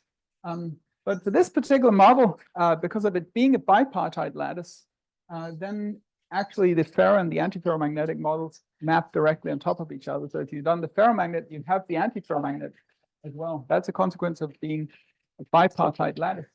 But this then contrasts with the case of the triangular lattice, which Vanier looked at in 1950. So in that case, he looked also at the ferromagnetic case and the antiferromagnetic case, but they're completely different because this lattice is not bipartite, and therefore you don't have this mapping anymore, and you get really qualitatively different behaviors, even for the classical Ising model. So in the case of the ferromagnetic interaction, things are pretty similar, if you will, to the square lattice case. But for antiferromagnetic interactions, you have no phase transition, and you have a finite entropy in the ground state. So that's really a very interesting situation. In particular, if you can introduce quantum fluctuation into the model, so with a transverse component of the interaction, then you can explore how is this finite ground state entropy going to actually be lifted? What kind of state will result from that? And of course, experimentally, we expect that any material that's actually realized in nature will eventually have quantum fluctuation, so that this will actually be resolved in some way. And so in a sense, that is the thing that we dedicate ourselves to in this work. Here's a picture of one of the states, which is part of this degenerate manifold of states. And quantum fluctuations is now going to basically select between these many different kinds of states that can exist classically. Of course, to do anything as an experimentalist, we need a material that will realize this kind of model. And that came about from really independently from Bob Carver's interest in these kinds of cobalt-type materials. I don't want to spend a lot of time on this, except to remind you that it's because of this hierarchy of interactions, the electron repulsion, the crystal field interaction from the spin-orbit coupling, that you end up with a Cramer's doublet ground state, which is, however, spin-orbitally entangled. It has both spin and orbital degrees of freedom, and therefore we have at the single ion level anisotropic G tensors. But also, once we think about the interactions, then we can expect there to be highly anisotropic interactions. So this is a kind of thing that could produce Ising-like models for example, here on the triangular lattice. course, to have the interactions, we need to have some super exchange mediated by other, in this case, actually by a polyanion selenium trioxide. And this is really a very beautiful aspect of this model, which I think motivated some of the chemistry, is that the three-fold axis of this polyanion is a very robust thing. So if you can actually manage to make a compound out of that, you're going to have a very high quality triangular lattice. So I think that was part of the motivation to work on these things. And of course, those interactions, because of the anisotropic character of the spin orbital degree of freedom, then we can expect anisotropic interactions. Spin configurations that promote electron hopping are going to be favored. And these will now lead to anisotropic interactions. We can look at the symmetry of the lattice, and that'll tell us something about which kind of interactions, bilinear interactions, are allowed and which are not. And in the end, we focus on this XXZ Hamiltonian. It is not to say that there couldn't be other interactions. Some interactions can be eliminated by symmetry considerations, but there are other interactions that could be present. This is a model that we find actually gives a good description of the data. What is the valence of selenium? Sorry? What the valence of selenium here? Cannot be 6. Selenate is 2- actually. SeO3 becomes a Selenium is 4 valent, not I think the 6 valent. so I think the chemists normally just think of it as a polyanion. So the whole thing kind of comes together. Oh, yeah, but No. Okay. So let's look a bit at the magnetic properties. And so stability tells us that there's a highly anisotropic behavior, as we expect. It's an easy axis system, mostly magnetized for fields along the z-axis. That's mostly as a result of, or it is as a result of the anisotropic G factor. It's really just the Z component of the magnetic field that has much of an effect. Negative Curie-Weiss temperatures means antiferromagnetic interactions. Looking at the magnetization curve in this field range, one finds a very large anisotropy for fields along the z-axis and in the basal plane. And in this talk, we're going to mostly think about the Z-oriented magnetic field. You come up to what is this, around a little bit beyond 2 Tesla, and then you get saturation, it seems. But that's well below the expected saturation magnetization for cobalt. So it seems that there's another shoe that has to drop. And to have that happen, we went to Los Alamos, Ali, I think it's Tom who went to Los Alamos, and actually found that this was just, or was a magnetization plateau at 1/3 of the overall saturation magnetization of the system. So eventually you get up to the saturated magnetization expected for this high spin cobalt line. But now if you look very carefully at this transition here, this is not quite a straight line. To bring that out, we can look at the field derivative or the differential magnetization of the system, and you find that actually there are 2 peaks there. So there's an additional little transition and an additional little phase that's large, very close to full magnetization of the system. Furthermore, you notice that the state near zero field is actually a gapless phase because we have differential magnetization at very low temperatures. And so we're actually going to, in this talk, mostly focus on the collective physics of this gapless low field phase. And we're using neutron scattering, specifically the high-spec instrument at Oak Ridge National Lab. And I wanted to highlight one aspect of the machine. It's a lovely machine. I mean, it's kind of like a triple axis machine, but with the benefits of the pulse neutron beam. But I wanted to just point out that we have actually a height to the detector. So this becomes vertical wave vector transfer along the c-axis. So it becomes important in some of the experiments. We're going to have a magnet system on the sample table. Actually, there's no price set on the sample table, but here we'll have a vertical field magnet, and we'll be able to actually measure wave vector transfer both in the triangular lattice plane, but also perpendicular to that triangular lattice plane on this kind of machine. That's our crystal, and goes into the dilution refrigerator. Then I'm going to first talk about elastic scattering. And there's actually quite a lot of data kind of packed into these figures. Here we have both zero field data up here, and then 7 Tesla data here. So 7 Tesla brings you to the plateau phase. And this was actually quite a surprise to us because there's no phase transition that you see in specific heat in this compound. And yet when we looked at the difference between high and low temperature elastic scattering, then we find these beautiful little peaks and zero field 1, 2, 3, 4, 5, 6. And those peaks are the 1/3 type locations, which means that the unit cell has actually has an area which is 3 times larger than the chemical unit cell. So it's a square root of 3 by square root of 3 structure that's revealed by these peaks. Those are near resolution limits, so it's a fairly long range order. I think I have a plot of the correlation length as a function of temperature eventually, but they're actually fairly weak. So this is not like the full strength of the ordered moment that's revealed. Some kind of quantum fluctuations are reducing the strength of that. I want to point out, though, a very important point is that I don't have a peak in the middle. So that means that the system really does not like to have a coherent uniform magnetization in it, which is probably what you should expect because we do have antiferromagnetic interactions. So despite the many different states which can satisfy in the Ising limit those interactions, then we don't actually have any plaquettes of ferromagnetism occurring at all, and we see that from the absence of this peak. Okay, so now remember I said the detector on our instrument had height to it, so I can also look at the QZ dependence of wave vector transfer. So this is what I'm showing here. So I'm showing you basically for certain values of the in-plane wave vector transfer, then the L dependence of the intensity. And you see that those actually do take the form of lines of scattering at low temperatures. So there's some variation in the intensity along L as well that's visible. But so this does look to be really two-dimensional magnetism that's occurring.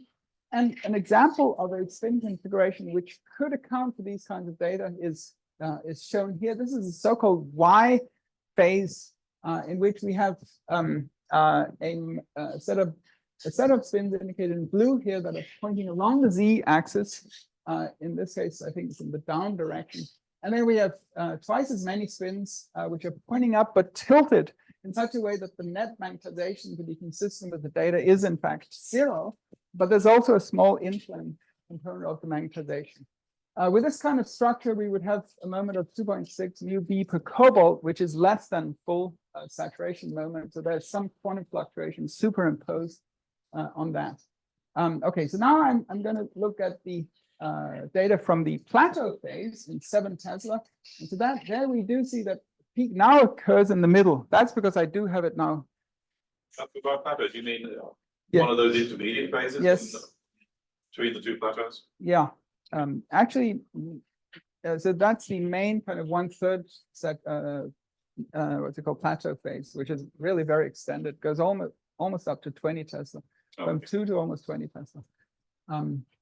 So we just go to 7 Tesla, so we get into it, and we do have magnetization, but we also now have stronger peaks of the 1/3 variety. So we still have a modulated state, and we can look at the L dependence again because the detector had height to it, and we find that these peaks, those having to do with the 1/3, those are rod-like peaks that become considerably stronger in the field, and this peak, which is the magnetized, indicating the magnetization, the 1/3 magnetization, that one actually is really a 3-dimensional Bragg peak.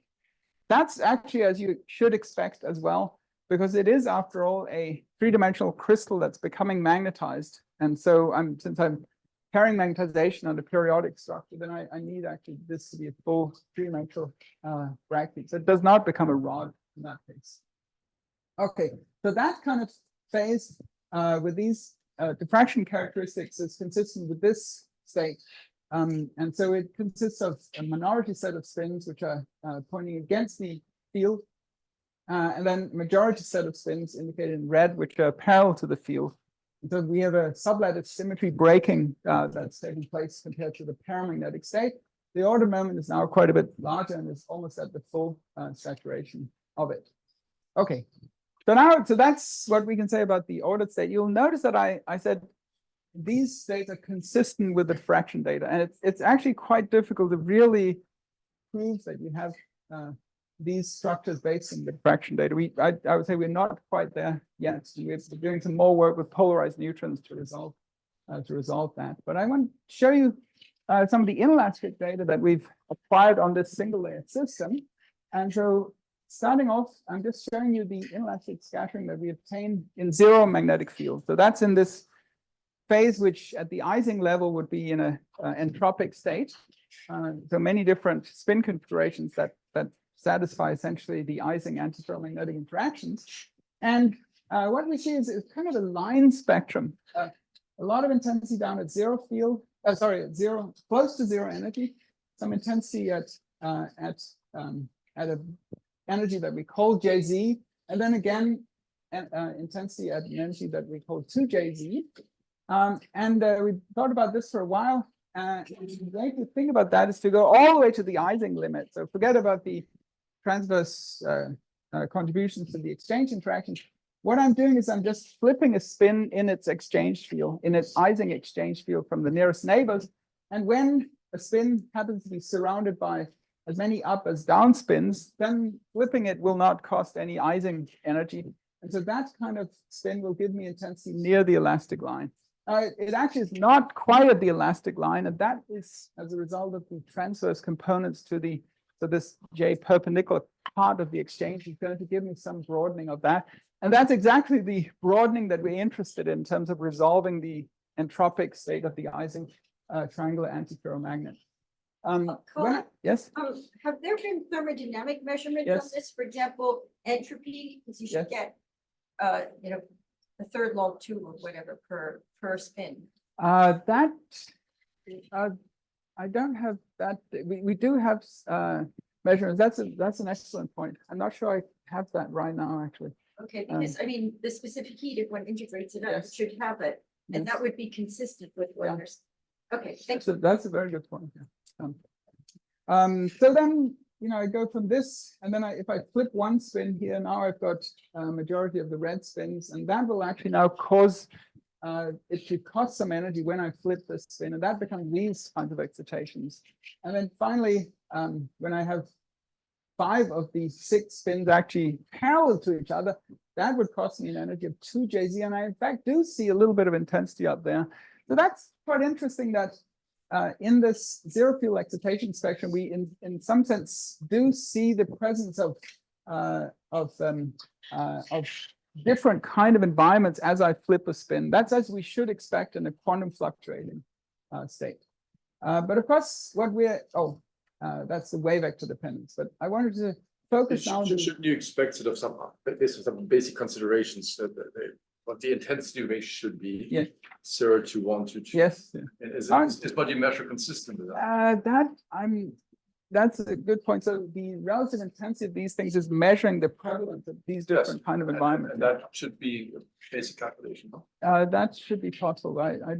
We don't actually have that, but that's a good point. I should be able to see pull out those pieces of information. We don't have it, but it is a measure of those situations. I'm now going to focus on the low energy part. I should say that all of these bands in the Ising limit would be completely sharp, but now because we have the transverse part, they now become broadened, and the scale of this broadening is a measure of the transverse part of the interaction. So I'm going to focus on this part of the excitations down below a millivolt, essentially. And this is the measurements that we have in that regime. And so you do actually see that there now is a dispersive component of this very low energy scattering. And it's actually broader than the resolution of the instrument. So this is what I call a gapless continuum of scattering. We can actually see its wave vector dependence, which also has really a line component very heavily favoring the K point, but also a fairly low energy excitation at the M point. I think this one probably has a gap in it, but this one looks to be actually gapless. And so the presence of a gapless component to the scattering actually requires that there should be a breaking of a continuous degree of freedom. And that you can't so easily have if you only have the Ising component of spins, because they're all just parallel to the z-axis. But if I have an in-plane component in the low energy state, then that would break the rotational degree of freedom and allow for a gapless component in the spectrum. So we argue that this is a spectroscopic indication of the breaking of a rotational symmetry. And that actually becomes important for the interpretation of the nature of this low energy state in the system. I'll get back to that in a little bit later. But I now want to ask, can we actually can we bring this, can we, you know, if the continuum is associated with some kind of a fractionalization of a spin flip, can we then sort of tie these spin-like entities back together again and form a spin wave out of the continuum? And that turned out to be possible by applying a field and getting into this plateau phase. And I really like this particular set of data, because here I see at half a Tesla, the remnants of this gapless continuum that I had just shown from zero field. Then as we apply an increasingly larger field, we actually get a beautiful bound state forming again. And from it, you see how good the resolution of the instrument actually is. And when we're down here, and in the previous slide, these are really very broad features compared to our resolution. But then as we come up higher field, then we actually form a well-defined spin wave excitation. And that presents an opportunity for us, namely to use this spin wave to determine the spin Hamiltonian of the system. And that's important to be able to make contact with theoretical work. I'm just going to kind of state that we did that kind of comparison. And what's shown here is the 7 Tesla data, also the lower field data, and then compared to the calculated intensity from conventional spin wave theory, which we think should work well in the plateau phase. And from that, we can pull out this JZZ interaction about around 3 millielectron volts, which we had also seen previously in this excitation at 3 millielectron volt that corresponded to just one spin flip. That's the same energy scale. It comes out from spin wave theory as well. But now from the dispersion, we can obtain the transverse part. And we can also obtain information about the longer range interactions, which actually are very, very small in the system. We can also learn about the triangular layer interactions, which are also very small. So really, the system is quite wonderful, has a fairly large ratio of Z to J perp. So it is relevant to think of the Ising limit, but then with quantum fluctuations lifting that degeneracy. And also the interlayer interactions are really down by an additional order of magnitude compared to the transverse part. So it really is a two-dimensional system that we're looking at. So now with information about the spin Hamiltonian, we can take a look at the whole kind of phase diagram of the material. And there are a couple of points I wanted to bring out. Some of them that we understand very well, and some of them that we actually don't yet understand properly, I think. So first, in zero magnetic field, the specific heat is fairly dull, no sharp features or anything. And as I had mentioned initially, but as Premi was saying that we should analyze the entropy, and we may be able to relate that to Ronnie's result.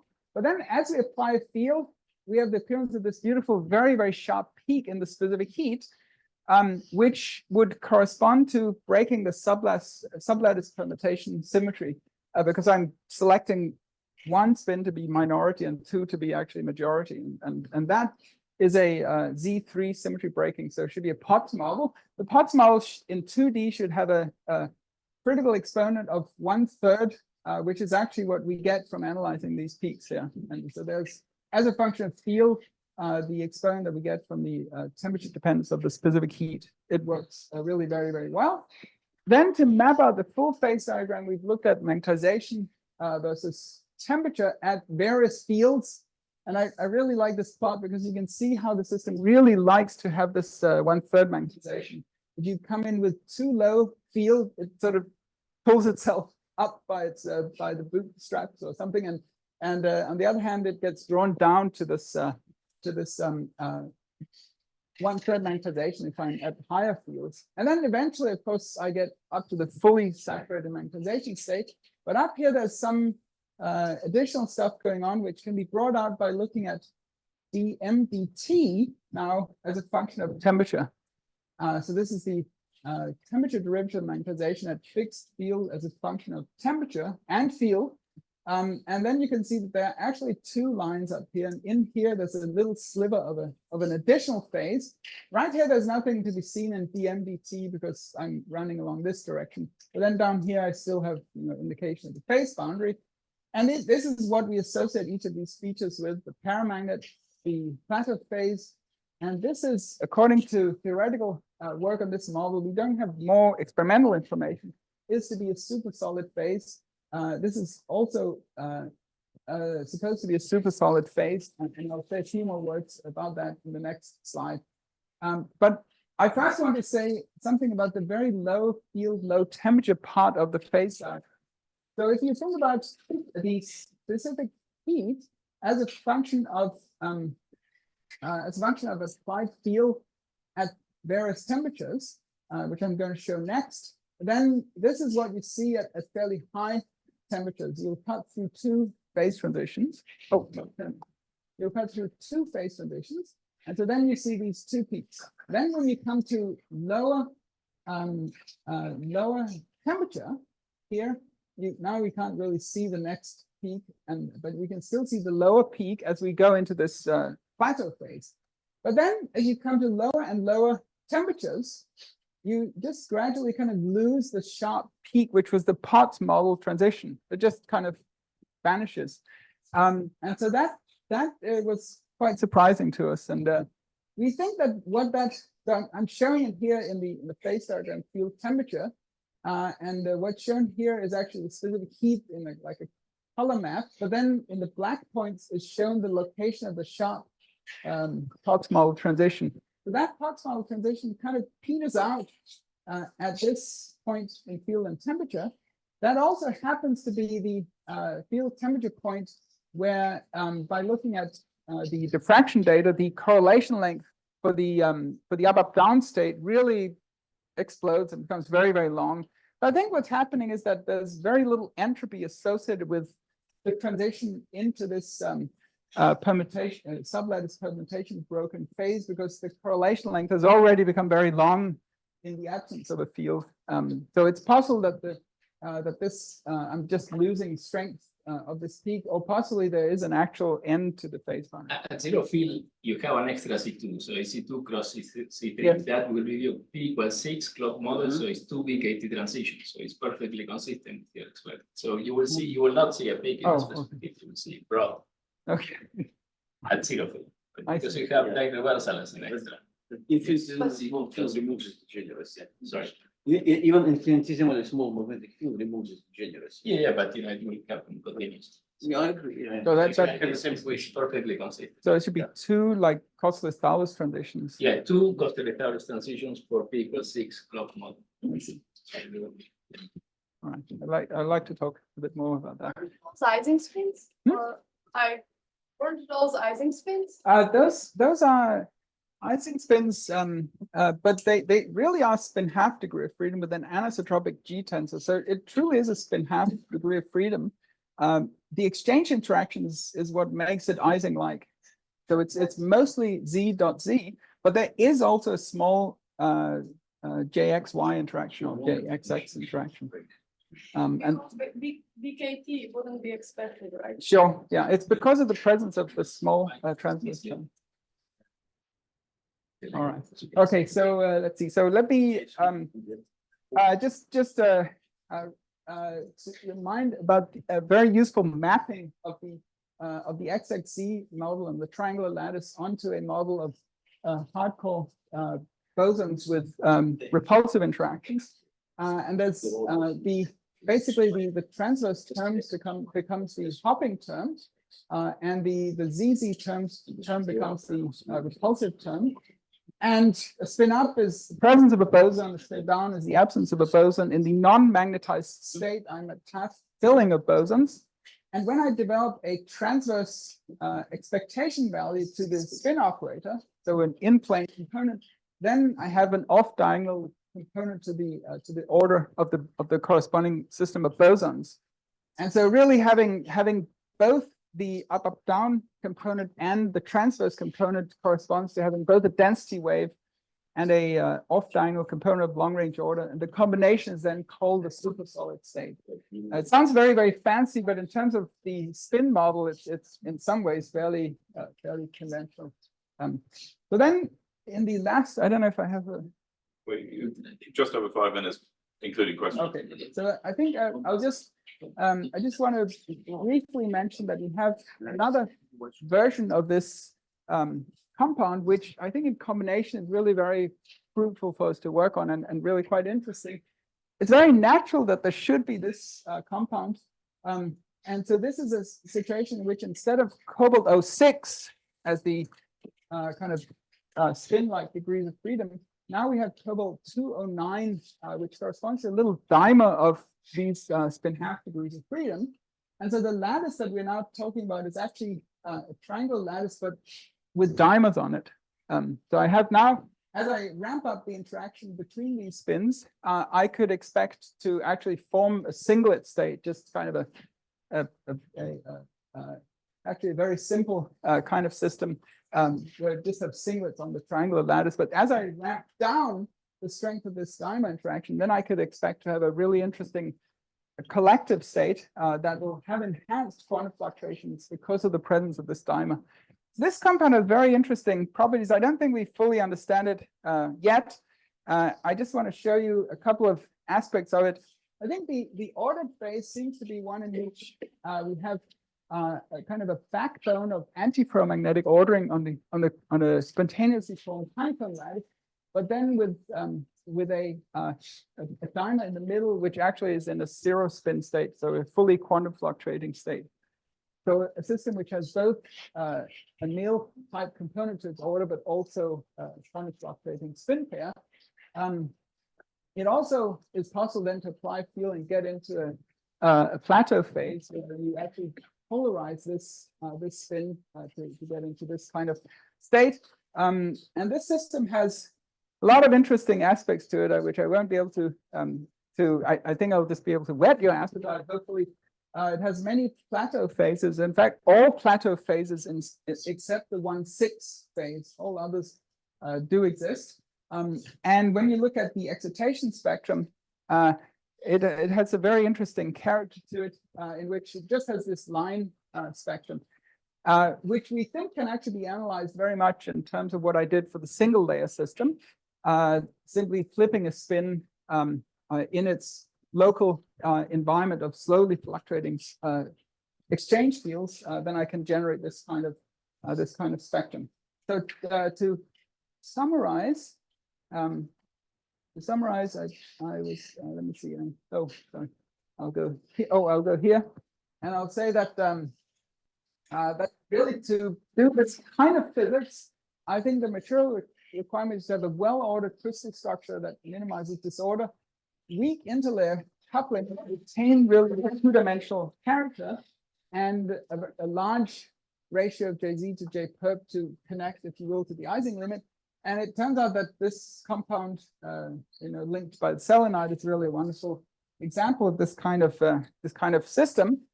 We think that we have evidence for super solidity in the corresponding hard-core boson model, because we do see a gapless continuum of scattering in zero magnetic field. There's also an additional high field phase near saturation, which is consistent with theoretical predictions of a supersolid state.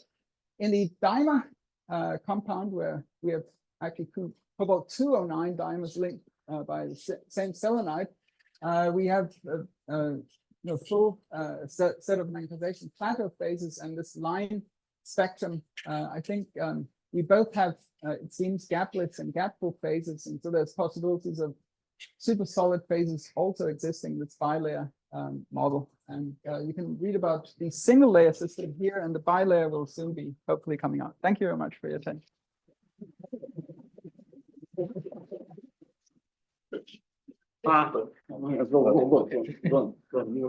Just a quick question about the last compound. I mean, do you have evidence of a second neighbor antiferromagnetic interaction in that one? So this compound, yeah. I don't think so. I mean, in the first, so this one we don't have the similar level of understanding of the spin Hamiltonian yet. I think we know some things, but we don't have it's not as well in place as the single layer compound. The single layer compound, we have very strict limits on the next near neighbor interaction. And because of the structural similarity of the compounds, I'm fairly confident that that the next near neighbor interaction is going to be done by another order of magnitude. You don't know what the origin of the one. Of the in this one, that's right. It is related. So that's, I was just wondering, maybe you explained and I missed it. How exactly you settled on this particular form of spin Hamiltonian? Because, first of all, of course, there's always possibility of next nearest neighbors, which can also break six-fold symmetry. And then there are other anisotropic terms allowed, like compass interactions, for instance. So how do you know that this is exactly this term needs to be added to Ising Hamiltonian? Nothing else. Yeah, I would say that it's really from this measurement of spin wave excitations in the plateau phase. But I don't think that we have eliminated all of the like anisotropic interactions that could be there. But we have actually, using spin wave theory, put limits on the next and third near neighbor interactions and on the interlayer interactions. So we know some things, and they really are. Appear to be very small in the system. But I think there could be some higher order anisotropic interactions. And not have the same, I think it's the same order. I believe there are probably two more terms allowed on the same order. Like X, something like XZ, SX, XZ, and then SX, XY plus SY, SX, something like this. Yeah, we should probably discuss. Any more questions? Oh, sorry, Peter. No, have you looked at any effects in transverse fields? No, not with scattering actually. And There's probably nothing to see there, is there? I mean, in some ways that I think I mean, there are various problems. One of this, the G transverse is fairly small, so you really have to put a whopping field on you. It's just, there's nothing like conceptual about it, except that we just don't have very much ability to couple together. That would be a good way to turn up quantum Yes. fluctuation. Well, that's what I was thinking. But if you want to make the quantum fluctuations bigger, that's Yes, exactly what. yeah, and your sample may. Oh, well, yeah, your sample. I see what you're saying is your sample will just. That's another problem that we have to work. But that can be tried. Well, theorists can do it. Yeah. Final question for Rob. Okay, so in the first part, when you show this zero field diffraction data with the K point, relatively weak intensity compared to the 7 Tesla state. Yes. Was it, I mean, I had some difficulty understanding when you show these excitation like a flat bands. Yes. So if you assemble this local spin configuration randomly, do you get this K point diffraction result? You said no. I don't think randomly. I mean, it's. How does it work? Yeah. What is the ground state at zero? Yeah, I think it's. I mean, it is driven by these Collin transitions, which are possible because of the transverse part of the interactions. So there's more than the Ising model in there, but it's leaving behind still a degree of, through the quantum fluctuations, and therefore the spin, when you flip it, actually sees different kind of environments. Really. Okay, so let's thank Collin again. You're about 10 minutes late. I suggest we resume at 3:40. 3:40, yeah.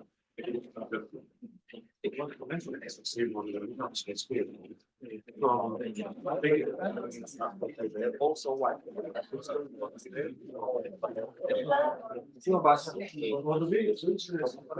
It's interesting. You have a system on spin. Thank you.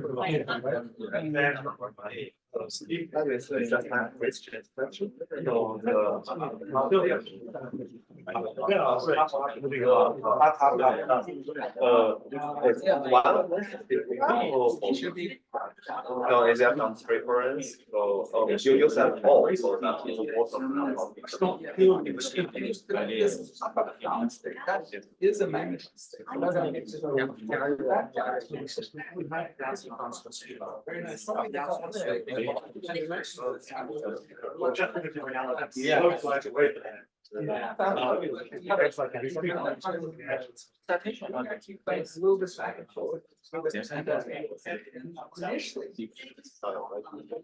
It'll get you to zero.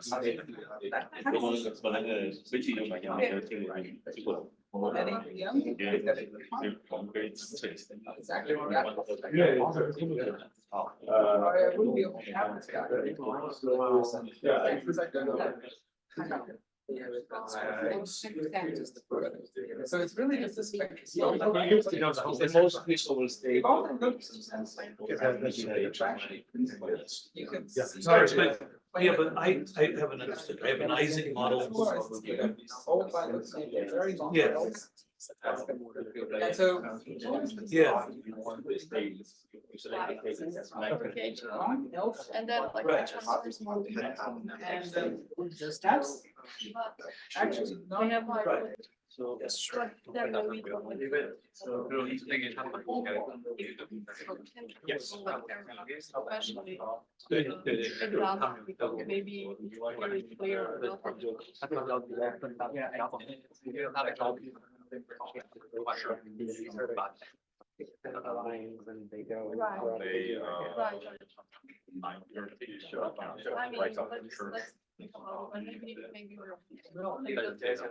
I don't even have to go that far.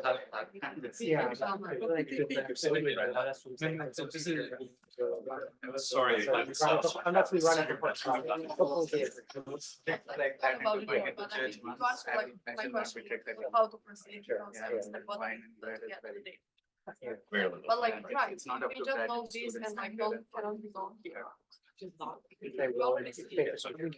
Yeah. Yes, they know you pay.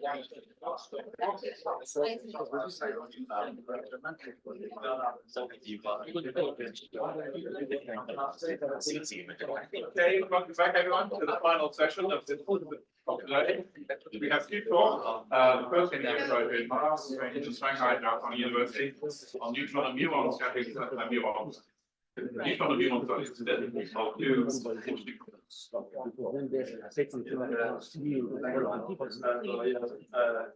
before I start the talk, I really thanks all to introduce my work on the particle lattice and FFL lattice. I'm Yuan from the Shanghai Jiaotong University. And before I start the talk, I want to acknowledge my collaborators. Both samples are from the University of Tennessee at Knoxville. And the theoretical work is from the Yuan, IoT, and from the Zhengqi and Rongyu from Nanjing University. Then I apply a lot of Neutron facilities to measure the dynamics. Also, the muRS instrument helped me give the idea how to build up the model to analyze the Neutron data, sometimes the Neutron data. For the quantum spin liquid or strong or fractional excitations is smeared in the whole brain zone, so it's hard to decide which model is better than the muon help us a lot. We also have some ESR and also some top measurements. Then we analyze the data and the thermal conductivity with the help of the other calibrators. So before I introduce the background, actually, so previous section already introduced the fluctuated system. Then we just can skip it, and we also can skip the quantum speed liquid. But here I want to stop for the quantum speed liquid. There are some features I also want to emphasize. One is no magnetic launch ordering. The other is the symmetry is still keep, not broken. And we observe the fractional excitations, and this is my focus on this talk. And also we have some strong fluctuation at low energies, and there should be phase transition to non-spin quantum spin liquid phases. So here I list some possibility of some. I mean most quantum spin liquid candidates for the oxide, we see the exchange energy a little bit small, which make it a big challenge for the material science for the sample grower to make of to argue we have a real quantum spin liquid candidates. Also, so if there is a quantum spin liquid, we try to have different technologies to decide whether or not it's a quantum spin liquid. One is more straightforward is we can using the neutron to have that excitation. Then we can have the Hamiltonian. We obtain the exchange energies. Then we can obtain the how strong the quantum effect is. There are two factors. Actually, there are two factors to decide how strong the quantum effect. One is the spin orbital coupling. It's borrowed from the. We can have the constant magnetizations. Then we know how strong the spin orbital coupling is. Or also from the Curie-Weiss law, we can have a fluctuation constant from the Curie-Weiss temperature. Then we can know how strong the lattice can go, how strong the fluctuation is. What Wilson ratio characterized the coupling? And also it was Stoner normalization versus conformal normalization. Because for here if it's quantum liquid, it will be a constant magnetization. So it's not. It's Stoner normalized, and the gamma is electron normalized. So the Wilson ratio may be not necessarily with conflict. It can be anything. If you are close to magnetism, and most materials you are close to ferromagnetism. Anyway. Yes, but it's just a borrowed idea from some relativity measurement. So for the inelastic idea, so we have the different refraction rate. Then we know neutron mostly show us the excitation result. So in 2016, the unbalance already present what kind of dynamics should be for the spin down and for the compare with the regular magnet. So for regular magnet, it will be just like the sharp spin waves. But for the spin down, we have some continuum mode for the whole system. But recently, there are some exceptions. For example, we measure the variance rate manganese at only 209. For manganese, it's 5 halves. It's high spin and also it's ordered, but we can see some broadening features. So it's we know it should not be the quantum liquid candidate. It should not have such strong. It should be classical Hamiltonians, but we observe some broadenings. Also for the MBCT system, they observe it's large order, but they still observe the broadening and also the continuum. Then they tell us maybe the excitation spectrum is not that easy to say, okay, it's broadening, it's a continuum, it's a feature for the quantum liquid. So we go back to the fifth diagram with the help of the series. So for the anisotropy and the interactions we see, there is some, we can regulate the interaction and anisotropy to obtain this non-magnetic phase. Then some idea how to solve it. Different people have in series to give us some suggestions. For example, maybe we can using the correlated, or maybe there is a domain, it's some large order domain, but between the domains, they are kind of long correlations as a revised quantum liquid model. So now let's go to the sample. It's we use the Hitesh model. We know the Hitesh model because it's an effect solved model. But this system is not easy to obtain. Then, from the real material, this model is extended to the Heisenberg and the Hitesh with both the Hitesh interactions and exchange energy Heisenberg interactions. So this is the reason why the ruthenium trichloride is very important, because in this system, the Hitesh interactions is dominant. this different system has been studied and can have the ratio compared to the theta interactions and the exchange interaction to obtain the theta spin-liquid phase. So this with this study, different exotic properties has been discussed in spin trichloride, even with the pressure is argued there is a dimer in this system. But for spin trichloride, it has some problem. Well, one reason is it's not very stable in the air. The other is pretty soft. So if you apply the pressure on the single crystal, when you release the pressure, the phase will be lost. So we are working on the, transition oxide. So if we can substitute with the honeycomb lattice with some transition metal oxide, so this will be really help for those theta systems.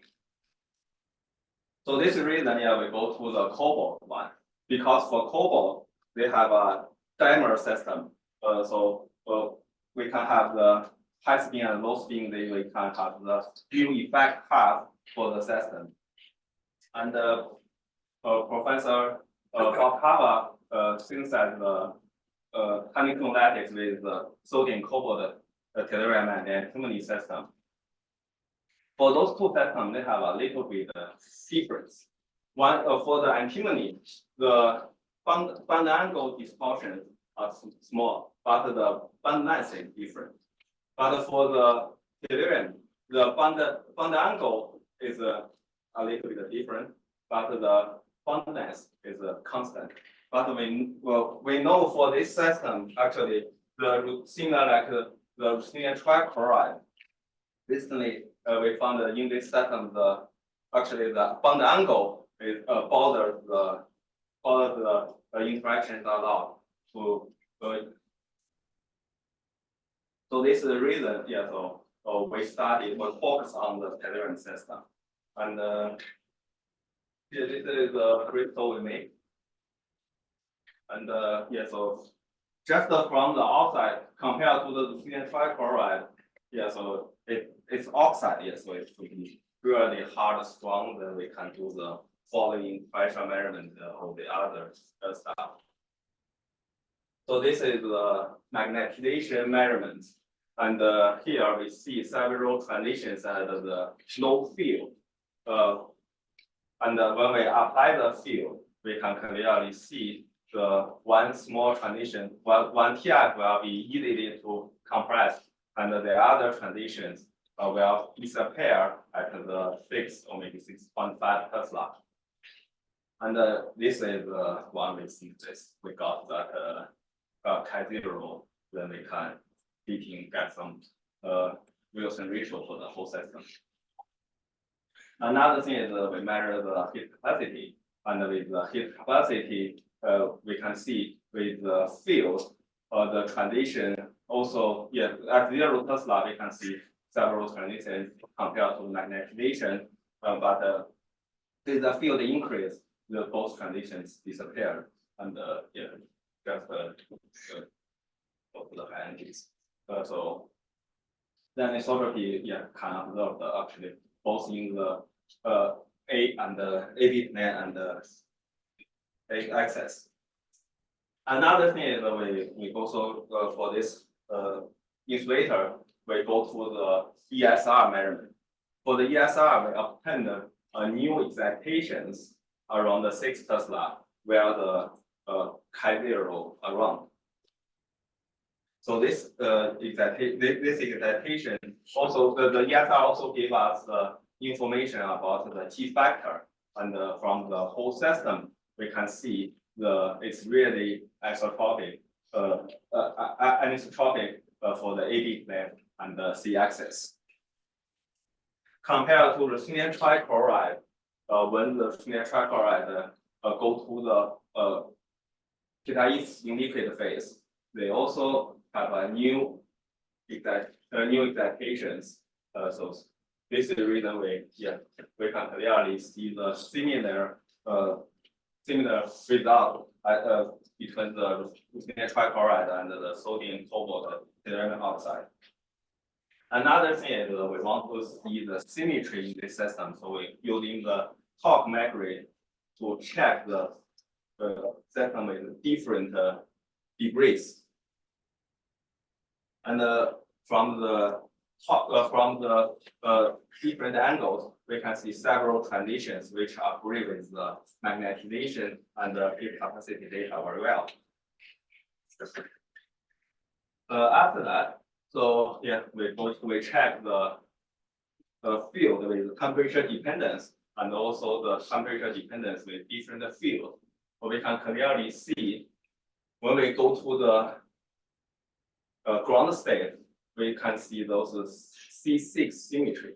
So this is the hexagonal structure. So C6 symmetry means we already show the lattice, or we already show that the orbital information for the whole system. So this is another proof for us to say that the sodium, cobalt, cerium go to some disorder, or at least magnetic disorder phase at the 6.5 Tesla. And also, so with the temperature increasing, it can go to the, it's going to go to a circle. So here we have that, also we have that C2 symmetry. So it's part of the reason when we load the sample, maybe we not stick on the holder, so maybe a little bit. Then this is the reason we have some errors.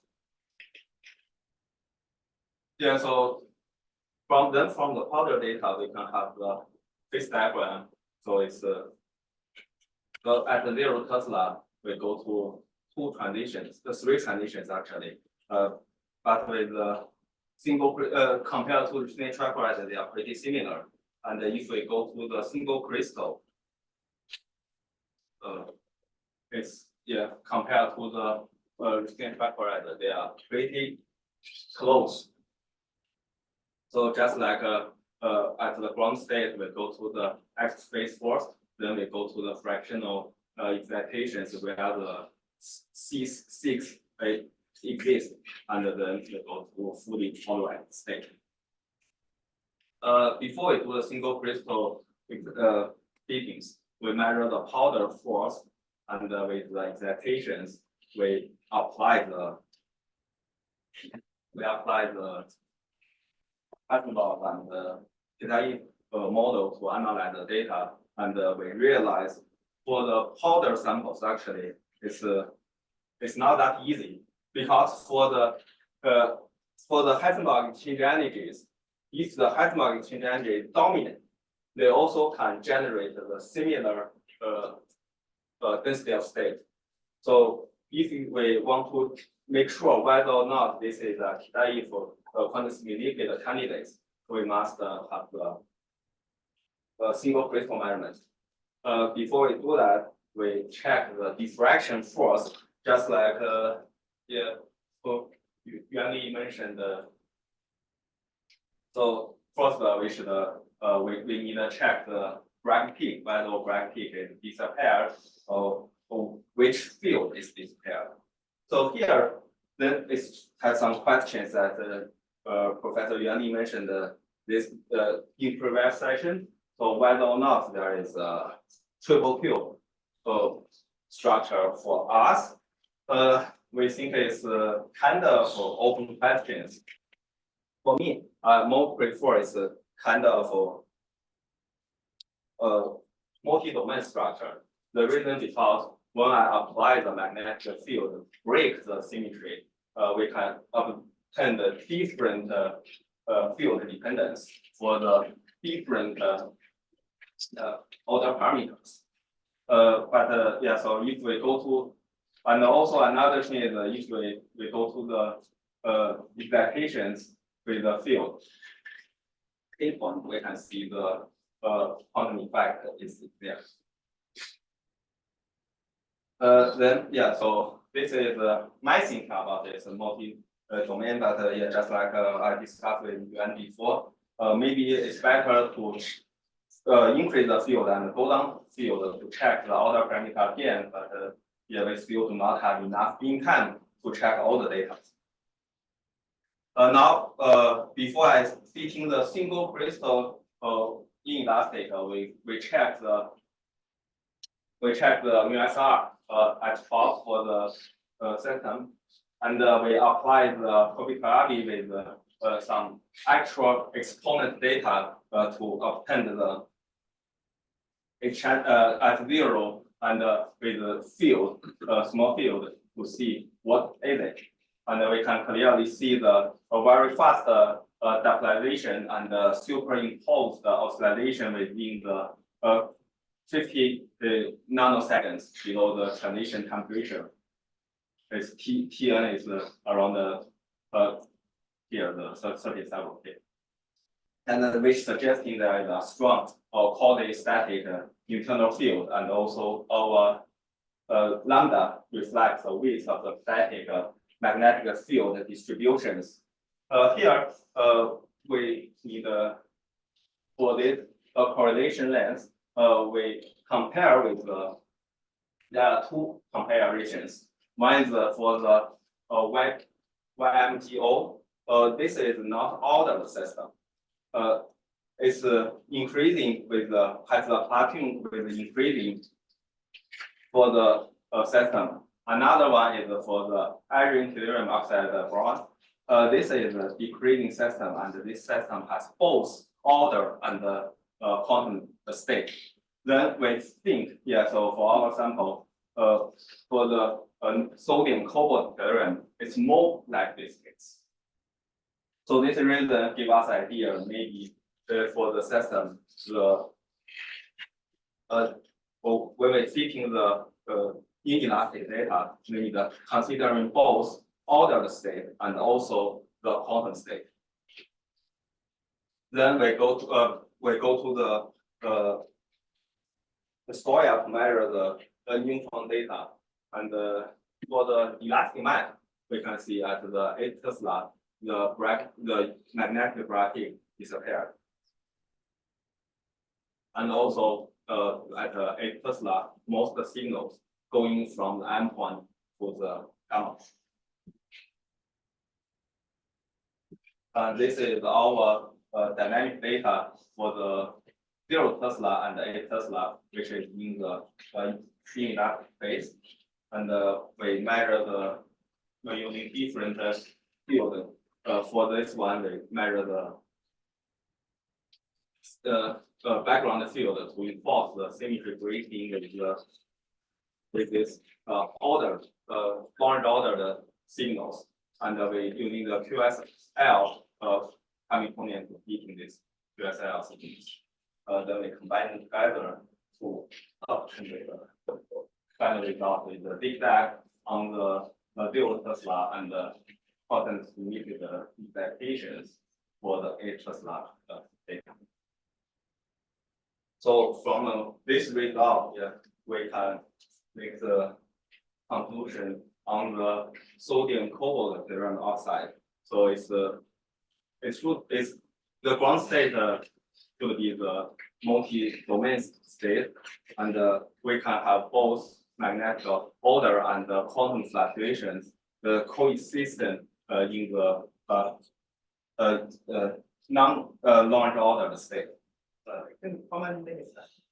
Open for 13 minutes. Okay, thank you. Yes, I have still have enough time to talking about the praseodymium gallium barium oxide. So this one is we just finished the work on this stuff, and it's the Sestri Sutherland lattice with the praseodymium. And so for the praseodymium in this system, it's just like we're including the J1 and the J2 between the dimers. And yeah, so if we see from the C axis from the top, we can clearly see the dimer is the orthogonal dimer for the system. And also for the praseodymium, it's not like the previous discussed praseodymium constant oxide. It's 3+ instead of 4+. The reason is we can clearly see is the color of the crystal is green. So which means the proximium is 3+.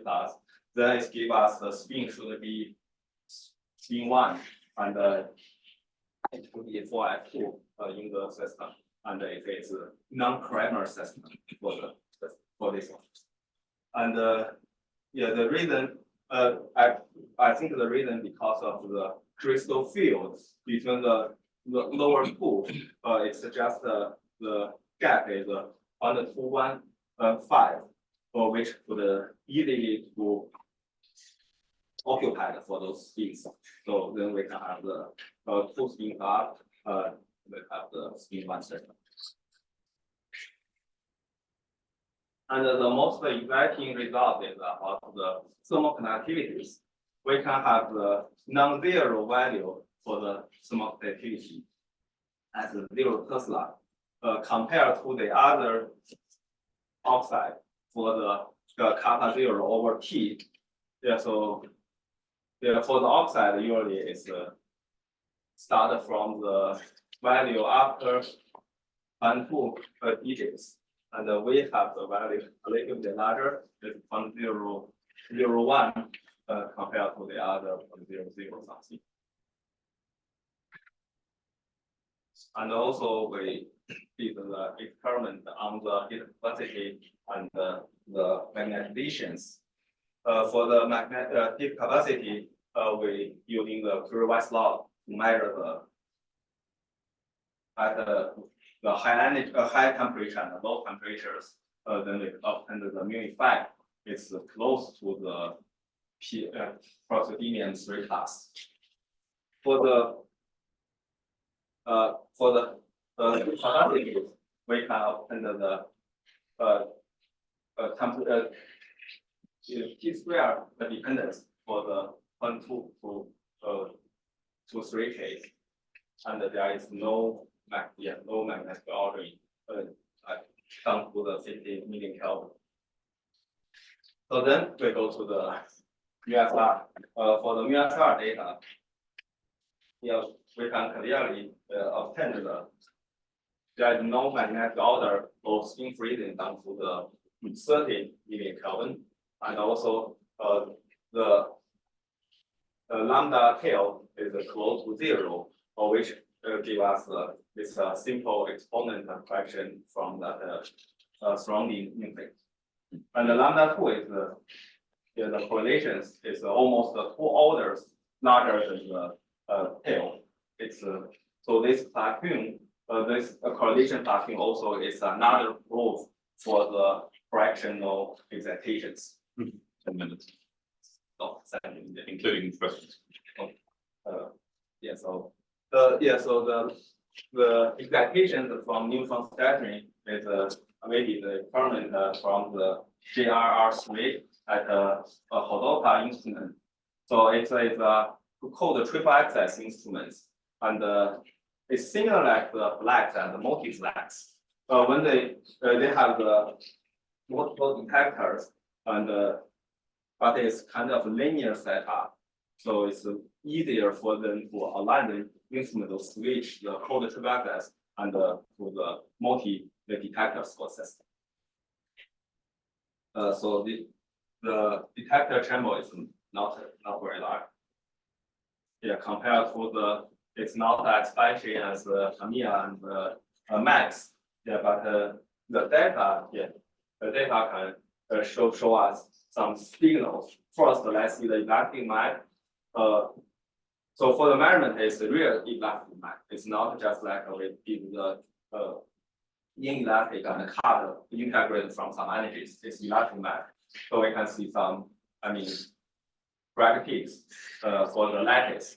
So there is no magnetic signal down to the 0.7 Kelvin. And for the inelastic, we can see, so it's smeared in the whole free zone. And at Z1, yeah, they have some signals with the continuum mode, which agree with the muSR data. So yes, then for the PGBO, we can have four experimental to see is a kind of quantum-significant candidate. One is the non-zero kappa zero over T. The other is the power law T squared for the static heat. And we obtained the muSR for the platinum. Also, the gap is continuing at the neutron spectrum. Then we discuss with the series about what kind of system or what phase diagram would we obtain the real quantum-significant phase. So we are not using the general Heisenberg SSL model, but we're using XXD model to obtain there between the rapid phase to the anti-ferromagnetic phase. There is the possible quantum-significant phase from the ratio of the J1, J2 and regulate with the spin anisotropies. So this is the most data we're working on the PGBO, but there's still something we will continue work on that. First, we go to the 14 Tesla, they still not fully polarized. So yeah, so this is a kind of open count. We need go to some polarized magnet to see what is the whether or not we can obtain some vacuum or some actual signals. The other is for the thermal conductivity measurement at the 150 millikelvin. Yeah, so we can see it's behave different for the other temperatures. Maybe there are something happens at the 150 Kelvin for the magnetic field. This is also one part we need to check. And just like I mentioned, so for the top, maybe it's a really good way to see what kind of polarized or what kind of whether or not we can see that the C4 symmetries with the top measurement. But yeah, we need to go to helium-3 system. Is I mean, we just prepare the experiment. So yes, since I still have a little bit of time, so I just want to mention, yes, so for this Hamilton lattice, actually we can go to some AB stacking with the triangle, then we can go to some Hamilton. So it's another possibility to make the quantum effect, to increase the quantum effect that makes another kind of the quantum significant candidates. So yeah, so then I think I just have some data on the returning oxygen chloride. Yeah, so it's we have some signals and for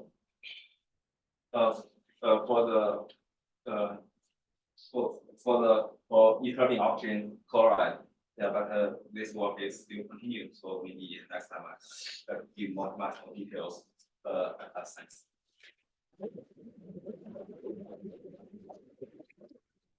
Very very interesting talk. So for your first system, you saw a phase diagram, which is also similar to the phase diagram of alpha ruthenium trichloride. And we know for the alpha ruthenium trichloride, there's a very famous feature of half-quantized thermal conductivity. So I just wonder, in your system, did you see half-quantization? Yeah, that's a really good question. That's a really good question. So we try. Yeah, so this one is a kind of challenge because this sample is a little bit sample dependence.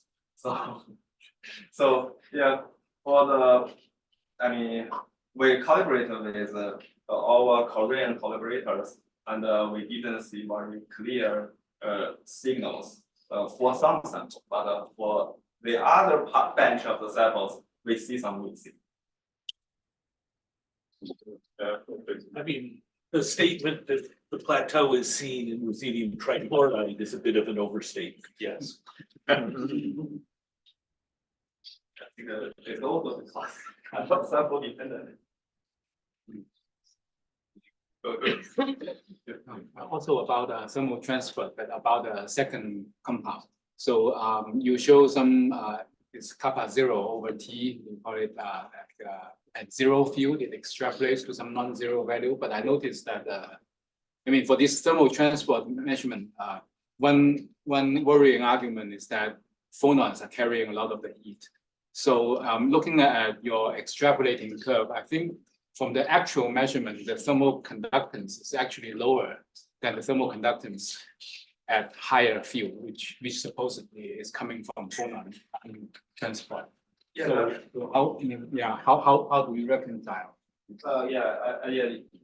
You give me a really good question. Yeah, so one reason we can see, so here we do not using a log plot, we just using a linear plot. We can see the relationship is really linear with the temperature. So the linear shape give us some idea about it. But I mean, the concern is that it seems that phonons capability is already handicapped because the net conductivity is lower in the high field state. Yeah. So yeah, I agree with your statement. So first for this, if I go to the high field, yeah, so it's can go to 0. So surprise the quantum effect. The other is the linear relationship. So for phonons, it's not linear. Okay, so let's thank Chairman.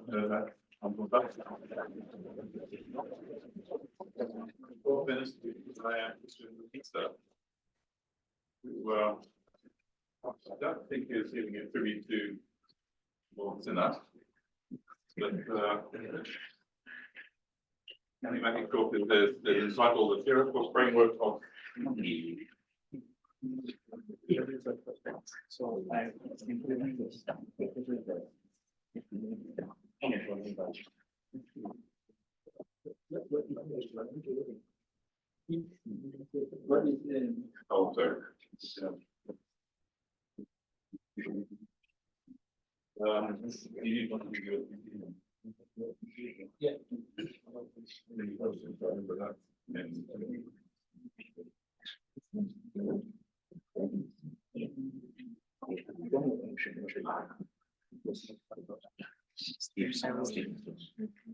So yeah.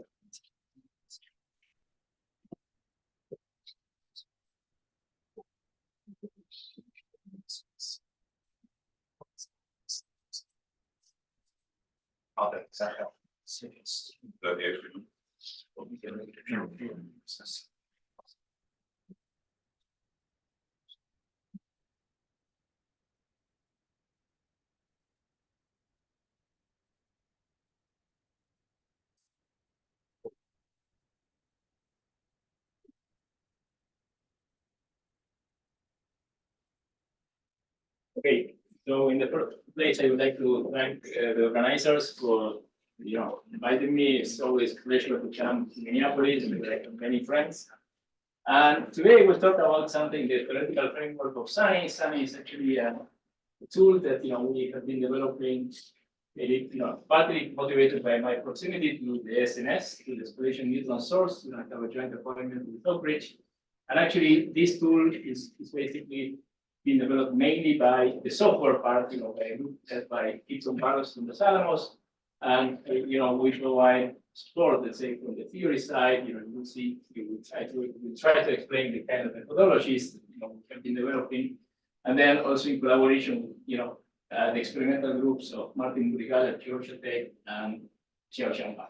So in the spirit of this workshop, the idea, or at least, the main point of this talk is to show you that by generalizing classical and semi-classical methods that very well, one can approach more materials, more general classes of materials, and actually find new states or new topological solitons, like generalized idea of Ceriums, right? And in particular, natural target are scattering experiments like neutron scattering, inelastic neutron scattering, or RIGS, but you can use also these methodologies for transport.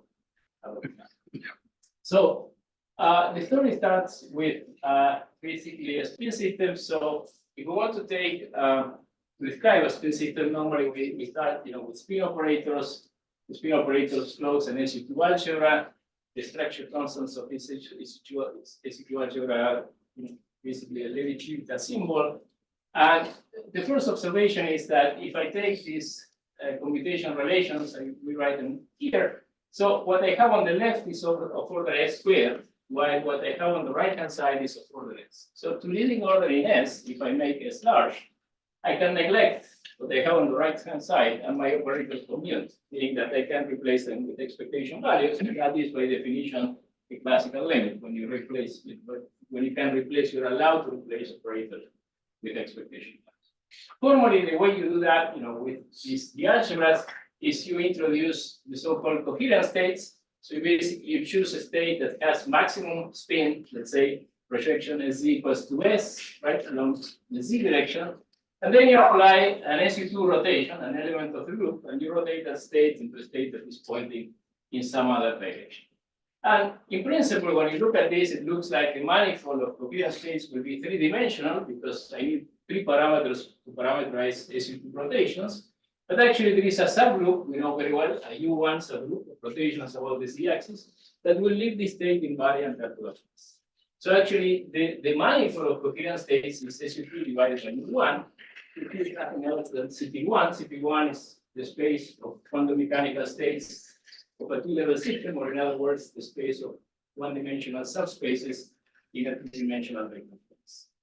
So another way of telling, so CP1 is isomorphic to the sphere, and the way you can tell that is, there is a one-to-one correspondence between these coherent states, these gets, and the expectation values of the 3 generators of SU2. Right? So if you take the expectation values, which will be the observables, then you will get a classical vector that has norm equal to this, meaning that I have a one-to-one correspondence between these coherent states, these gets, and a normalized classical vector, and that defines my phase space, right? The sphere that is the phase space of the classical theory that I'm going to introduce. If you are considering more than one spin, then the Lie algebra is basically the direct sum of the Lie algebra for each individual spin. And then the coherent states of that direct sum is basically product states, right? Like this one. And the rest is simply taking the expectation value of the Heisenberg equation function on both sides and using the factorization rule. So in the largest limit, the expectation value of a product of 2 spin operators is exactly equal to the product of the expectation value. Operators with expectation value. So I can introduce a classical Hamiltonian by simply replacing operators with expectation. So when you replace, you perform the commutator and do this replacement, you get an equation that you all know very well, that is the Landau-Lipschitz equation that Hitesh was using in his simulations for simulating some of these spin sequences. And what this, you know very well, if you this equation will give you precession, right? The spin moving in a magnetic field will precess because we are working, in phase space. Actually, that precession, right, corresponds to the circular motion that you would expect for a harmonic oscillator in phase space, in P and X. And actually, if you not minimize this classical Hamiltonian, right, and now you linearize your classical equations of motion, so you do small oscillations. Per spin, the tension space to this spherical phase space is 2-dimensional, so we have one pair of coordinates and momenta per spin, meaning that we will have one normal mode per spin. If the system is translationally invariant, those normal modes will be spin waves. Right? And if you quantize those harmonic oscillators, you will get the spin wave Hamiltonian that you can also get by introducing the Schwinger-Boson representation of the spin operators with 2 flavors. 2s, basically the number of bosons that you decide to design the value of the spin, the representation. And then you do the usual, you write the spin operators in terms of its bosons, you do positive Primakov, you expand to quadratic order in this remaining boson, you will get exactly the same Hamiltonian, right, to quadratic order. But there is a difference. Here I was taking the classical limit, so I sent S to infinity. Here I'm still working with finite S. Right, so the next step, if you want to go beyond this quadratic order, it will be a one loop expansion that is simply an expansion in one over S, in the inverse. So these are two different approaches. One thing is to take a classical limit, another thing is to do mean and then Gaussian fluctuations and then beyond loop expansion, right? So this is what we all know, but this story doesn't work if you try to apply it to a system as simple as this one. Let's say you have a spin one system now, and of course we have three states in the Hilbert space, the Hamiltonian, so it's the simple Hamiltonian. The ground state is the Z equals 0 state, the excited state is plus and minus 1. And if I take the expectation value of the spin, of the three components of the spin, I will get 0 as a vector. Right? That state has no dipole moment, meaning that based on what I just said, that state cannot be a coherent state of the system. Right? So if you want to take a classical limit, you don't know how to describe the ground state of the system. So the way you fix this is to say, well, of course, for a spin one, I can have an arbitrary state which is parameterized with 4 real parameters, not with 2, right? That's in the case of AC2 coherent states. And the reason is, I have 3 complex numbers in principle, but I can eliminate one through normalization and multiplication later. So, so in general, if I want to generate an arbitrary coherent state of a 3-level system, I need to apply an SU3 unitary transformation instead of an SU2 transformation. And in this case, the subgroup that will leave the state invariant after a phase is actually U2. Right? So the manifold of coherent states is SU3 divided by U2. The CP2, in other words, the space of quantum mechanical states of a 3-level system is a 4-dimensional space. Right? The rest follows as before, right? If I extend the problem to a lattice, I would have to consider a direct product of these coherent states of SU3. But now, if I want to go to the Heisenberg picture, like observables, I need to consider the 8 generators of SU, right? And those, the first 3 are still, I can choose them to be Sx, Sy, and Z. But the last 5 are now the quadrupolar moment, right? That I can construct as a basically symmetric tensor, right? In the spin. So now, if I compute the expectation value of these 3 and these 5, I can uniquely specify my coherent state. So there is again a one-to-one correspondence between the coherent state and this state observed. Right? For instance, for the state that I was considering a moment ago, it has 0 dipole moment, but it has, of course, an quadrupolar moment. And once again, I can take the classical limit mathematically, but now the problem is that the reducible representations of SU3 are not labeled by 1 parameter, like SU2, but by 2 parameters. We can call them lambda 1 and lambda 2. And in particular, if I'm interested in a 3-level system, a spin 1 system, that corresponds to the fundamental representation, the 3-dimensional representation of SU3, that corresponds to lambda 1 equals to 1 and lambda 2 equals to 0. So if I want to take a classical limit, what I can do is now make lambda 1 equals to m. For those who are more familiarized with this direct, that corresponds to these Young plateaus, these Young tableaus, this sequence of Young tableaus, which are the completely symmetric representations of S. And again, if I send them to infinity, I can neglect these leading orders and the operators commute, meaning that I can take a classical limit by sending m to infinity. But now my classical field has 8 components instead of 3, right?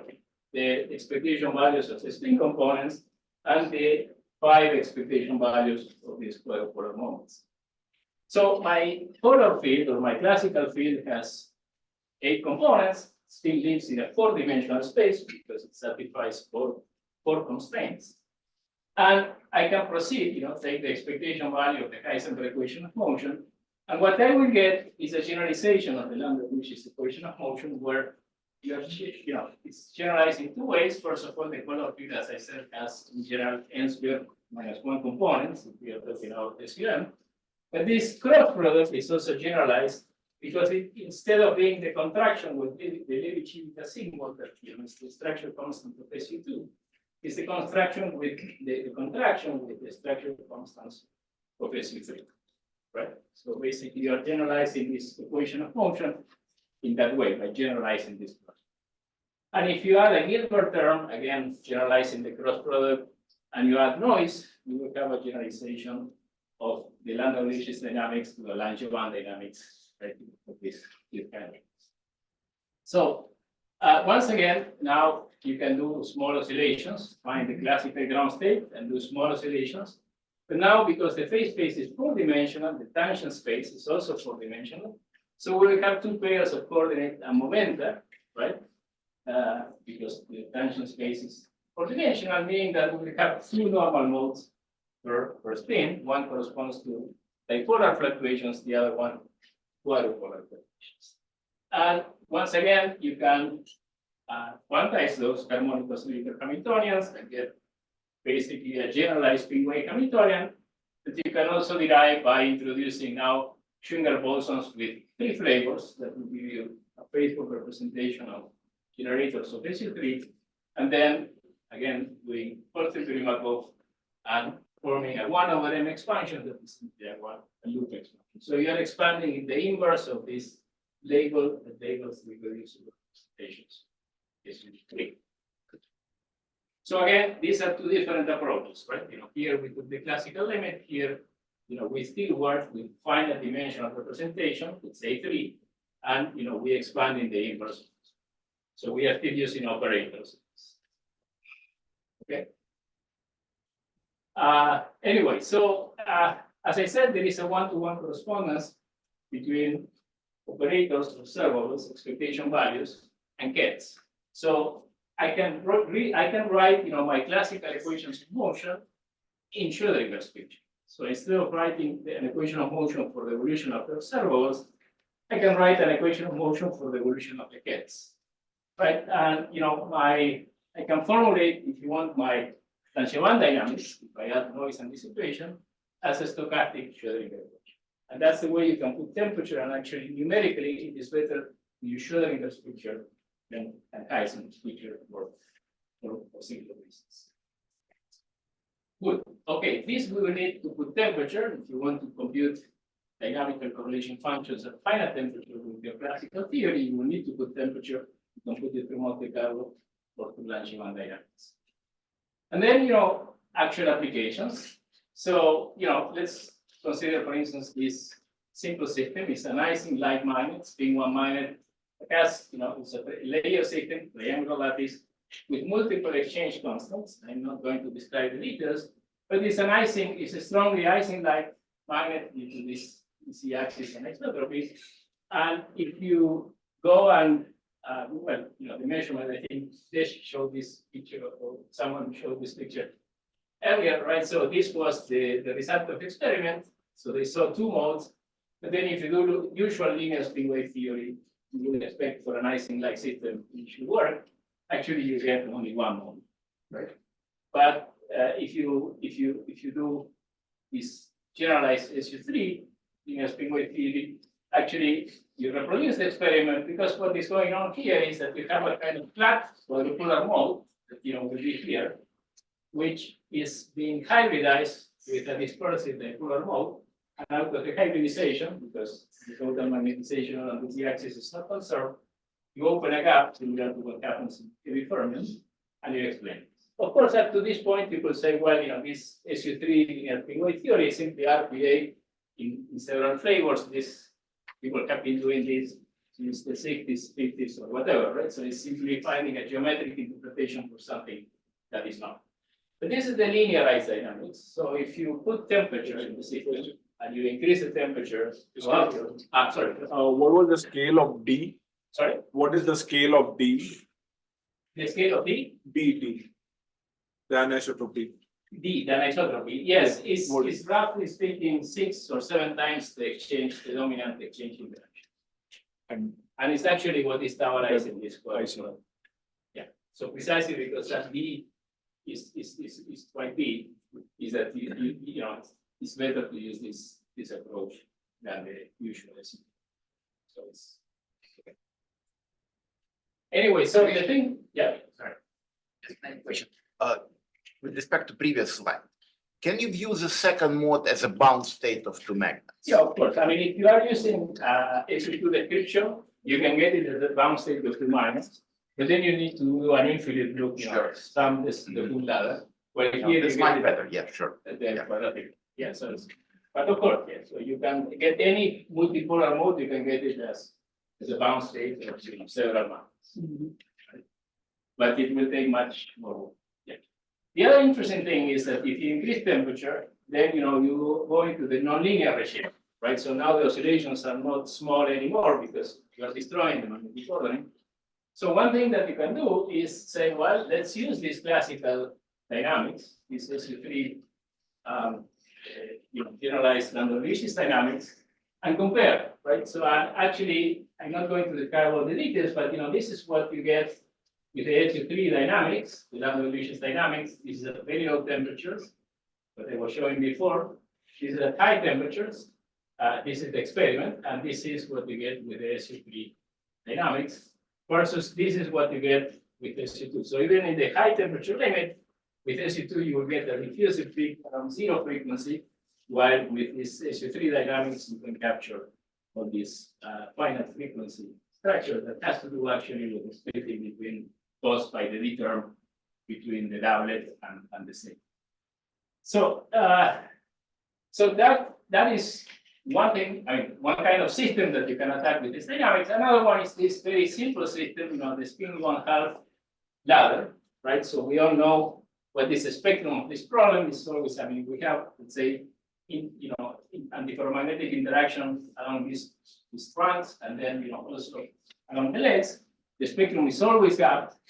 But if the interaction between dimers is not too strong, so the range of entanglement is small, is short, then you can use a classical theory.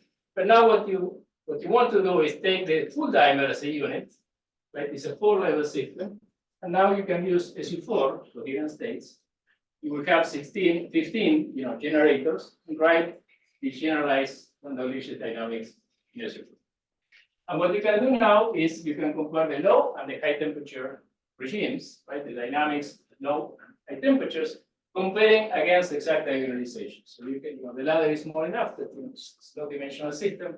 So you can take a 2x8 system and do the exact calculation. So which is what I'm showing here. This is the dispersion, the triplon dispersion, right? So the ladder, the ground state is simply, roughly speaking, a product of singlets in every single run. And then the excitation corresponds to a triplon, right? A singlet into a triplet, and you propagate it across the ladder. Okay? So that gives you this dispersion with a minimum at pi, right? And at low temperatures, not surprisingly, you get very good agreement. But what is more surprising is that you still get very good agreement even in the high temperature. Right? So you can go into this nonlinear regime and still get a very good agreement with the dynamical structure. And the same is true if you, for instance, choose J prime equal to 0.3. But what is that if you keep increasing J prime, the range of the entanglement will keep increasing. And eventually what will happen is that your classical approach will tell you that the gap closes and there is antiferromagnetic ordering when J prime is equal to 0.5, while the exact result will still tell you that there is a gap, right? So clearly in this regime, the classical approach will fail. Again, this has to do with the fact that the entanglement is growing in the quantum mechanical system, and the classical approach that you are using assumes very short range in time. But if you increase the temperature for this parameter, right? Actually, what you see is that at very low temperatures, you have a gap in the exact diagonalization result. Actually, this tiny temperature is enough to induce kind of a gap also in the classical result. But then by the time the temperature is of order of J, there is a quantum to classical crossover.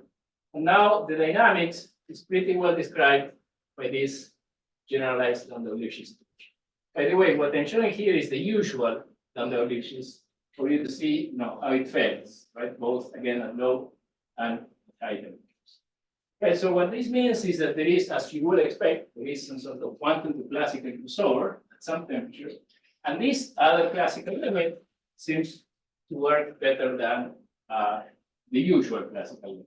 So when does this break down? And so if you go into the opposite limit where you have just two weakly coupled spin 1/2 chains, Yes. This approach breaks down, no, that's all. This approach will become very close to this one, because then the splitting, that you will get for the single dimer is smaller than the width. Right. So it will become, this approach and this one will become very similar in that way. Right. So the advantage of using this approach is when the infradimer. In that limit, or when this ratio is 1 already? Sorry? Roughly, when does it break down? When this ratio is 1 or? No, I mean, so what I mean is, it will always be true, right, that above a certain temperature, this approach will work very well. This one will start working also well in the limit that you are thinking, when the J along the leg becomes bigger than the J along. Right. And actually the two will be very similar. You will not be able to. So, right, so, and, to quantize, to quantify what I'm, when I say, well, it's reasonably good, what you can do the following exercise. You can take the exact solution and then fit the exact solution with the classical approach, is as if you were an experimentalist, and try to extract the, the J prime over J by, from the optimal fit. And actually you get, a very good, so for J prime over J equals to 0.5, you get this value. This is the best fit. And for J prime over J equals to 0.7, you get this value. So what I mean is the approach is good enough to extract a very good model from by fitting the exact dynamic structure. Okay, so how much time do we? It's 10 minutes, including questions.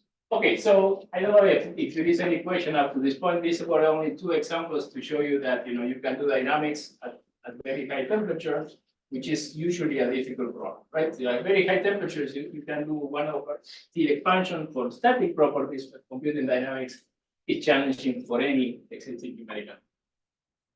So in the same realm of this, so the nonlinear, exploiting the nonlinear aspect of this generalized convolutions equation, the next thing that we can discuss is, what is the consequence of having, a classical theory now define a free space that is CPN minus 1 instead of the sphere, CP1, right? We are changing the target manifold. And the first thing you can ask is, what are the topological solitons that this classical theory? So for the usual, for S2, right, through a stereographic mapping of the plane into the sphere, we know that, we can use the second homotopy loop of the sphere to classify the topological solitons, and actually we know that we can get skyrmions, right? Essentially the skyrmion number. So we have a mapping of the sphere into the sphere, and the skyrmion number turns out to be the number of times this mapping is wrapping the sphere, and the way you get the number of times mapping of the sphere into the sphere, wrapping the sphere, is by integrating this density of solid angle, right, over the full plane. Right? So that tells you how many times the mapping is wrapping the sphere. This is a generalization of the idea of winding number for vortices. How many times you are winding around the circle here, how many times this mapping of the sphere into the sphere is wrapping the sphere. Okay, so it turns out that if you replace here S2 with CPN minus 1, the second homotopy group is still the integers, meaning that you still have skyrmions, right, that are characterized by, again, an integer number, second homotopy group of CPN minus 1.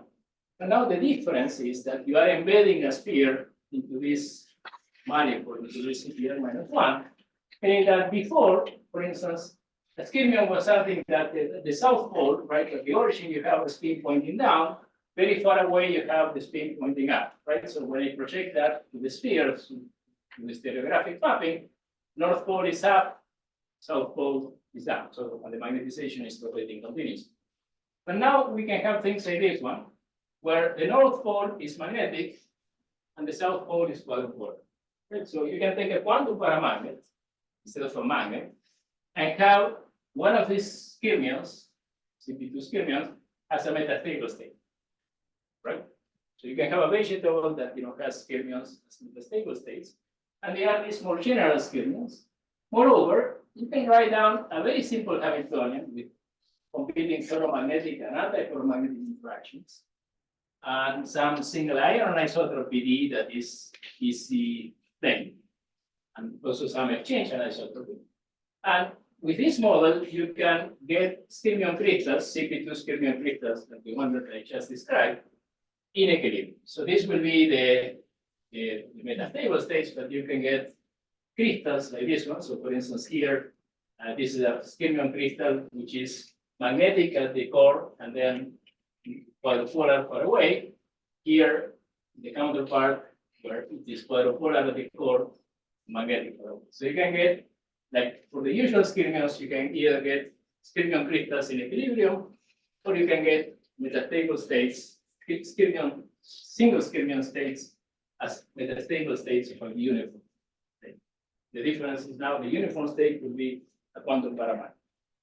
It doesn't need to be a ferromagnet, and it's very easy to get. And in principle, it's one of the new things that you can get, because once again, the phase space of this classical theory has changed, right? It's no longer the sphere; it's now CPN dimension.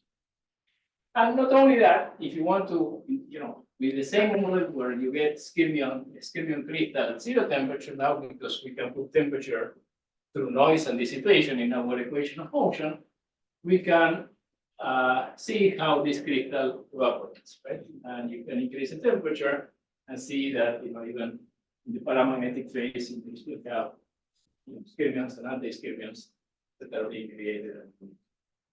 So, so basically, this is only an example, once again, of the new things that appear when you generalize your classical theories. In general, I'm not inventing this. This was basically noticed by Broholm and the people doing quantum optics in the 70s, that there is more than one way of taking a classical limit of an n-level system.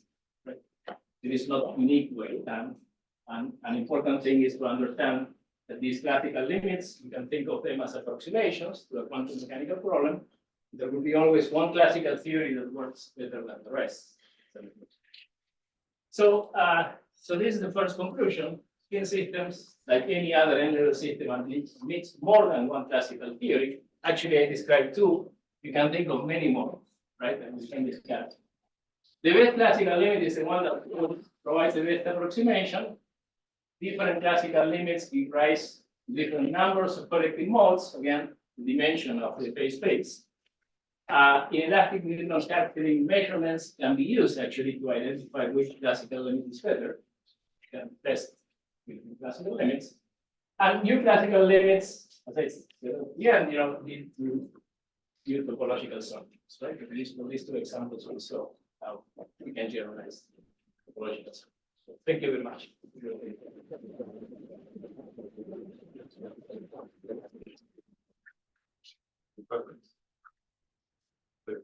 Yes, my question kind of follow Martin's question. So in the weakly coupled data system, such that you approach the spin diamond case, I wonder in your calculation, would you get longitudinal mode as well? No, it will be, you mean in the spin diamond, when you approach the spin diamond? Yes. Are you going to get in your calculation? Are you going to get longitudinal mode in addition to the transverse mode as well? So you are talking about which J pi, so you your mean J pi, the weakly latest, weakly coupled latest. You're talking about the system? No, the data. Okay. Yeah, this one. Yes. So again, if your J pi is much smaller than J, then you are going to approach the spin diamond picture, right? That's a good thing. If you are at very low temperatures, right? So you will get extra modes. Yeah, that's a very good point. And they will disappear if you do a loop expansion, right? So, perhaps to address your question more generally, if you are trying to use, I told you, right, that the number of collective modes depends on the approximation. So you can tell me, well, if I have some pure Heisenberg model and D is small, right? I will have some, flat mode, but in addition to the, spin waves. But what happens is this flat polar mode will be inside the two-man continuum. So then if you do a one loop correction, it will disappear. It will be overlapped. Right. So that's the way you get those. So I will say, to get your point, in that limit, I will not use this approach. Right. So that's the reason why I'm saying depending on the system, you will use one classical limit. So is the number of classical limits countable, or is it? That's a very good question. I think yes, depending, yeah, so if you fix the number of levels, I think it is. At least if you think in this way, right? If you think in terms of three groups. I mean, can you count them, do you have? Eh? It depends on the number of levels. I would say for a two-level system, I think there is only one.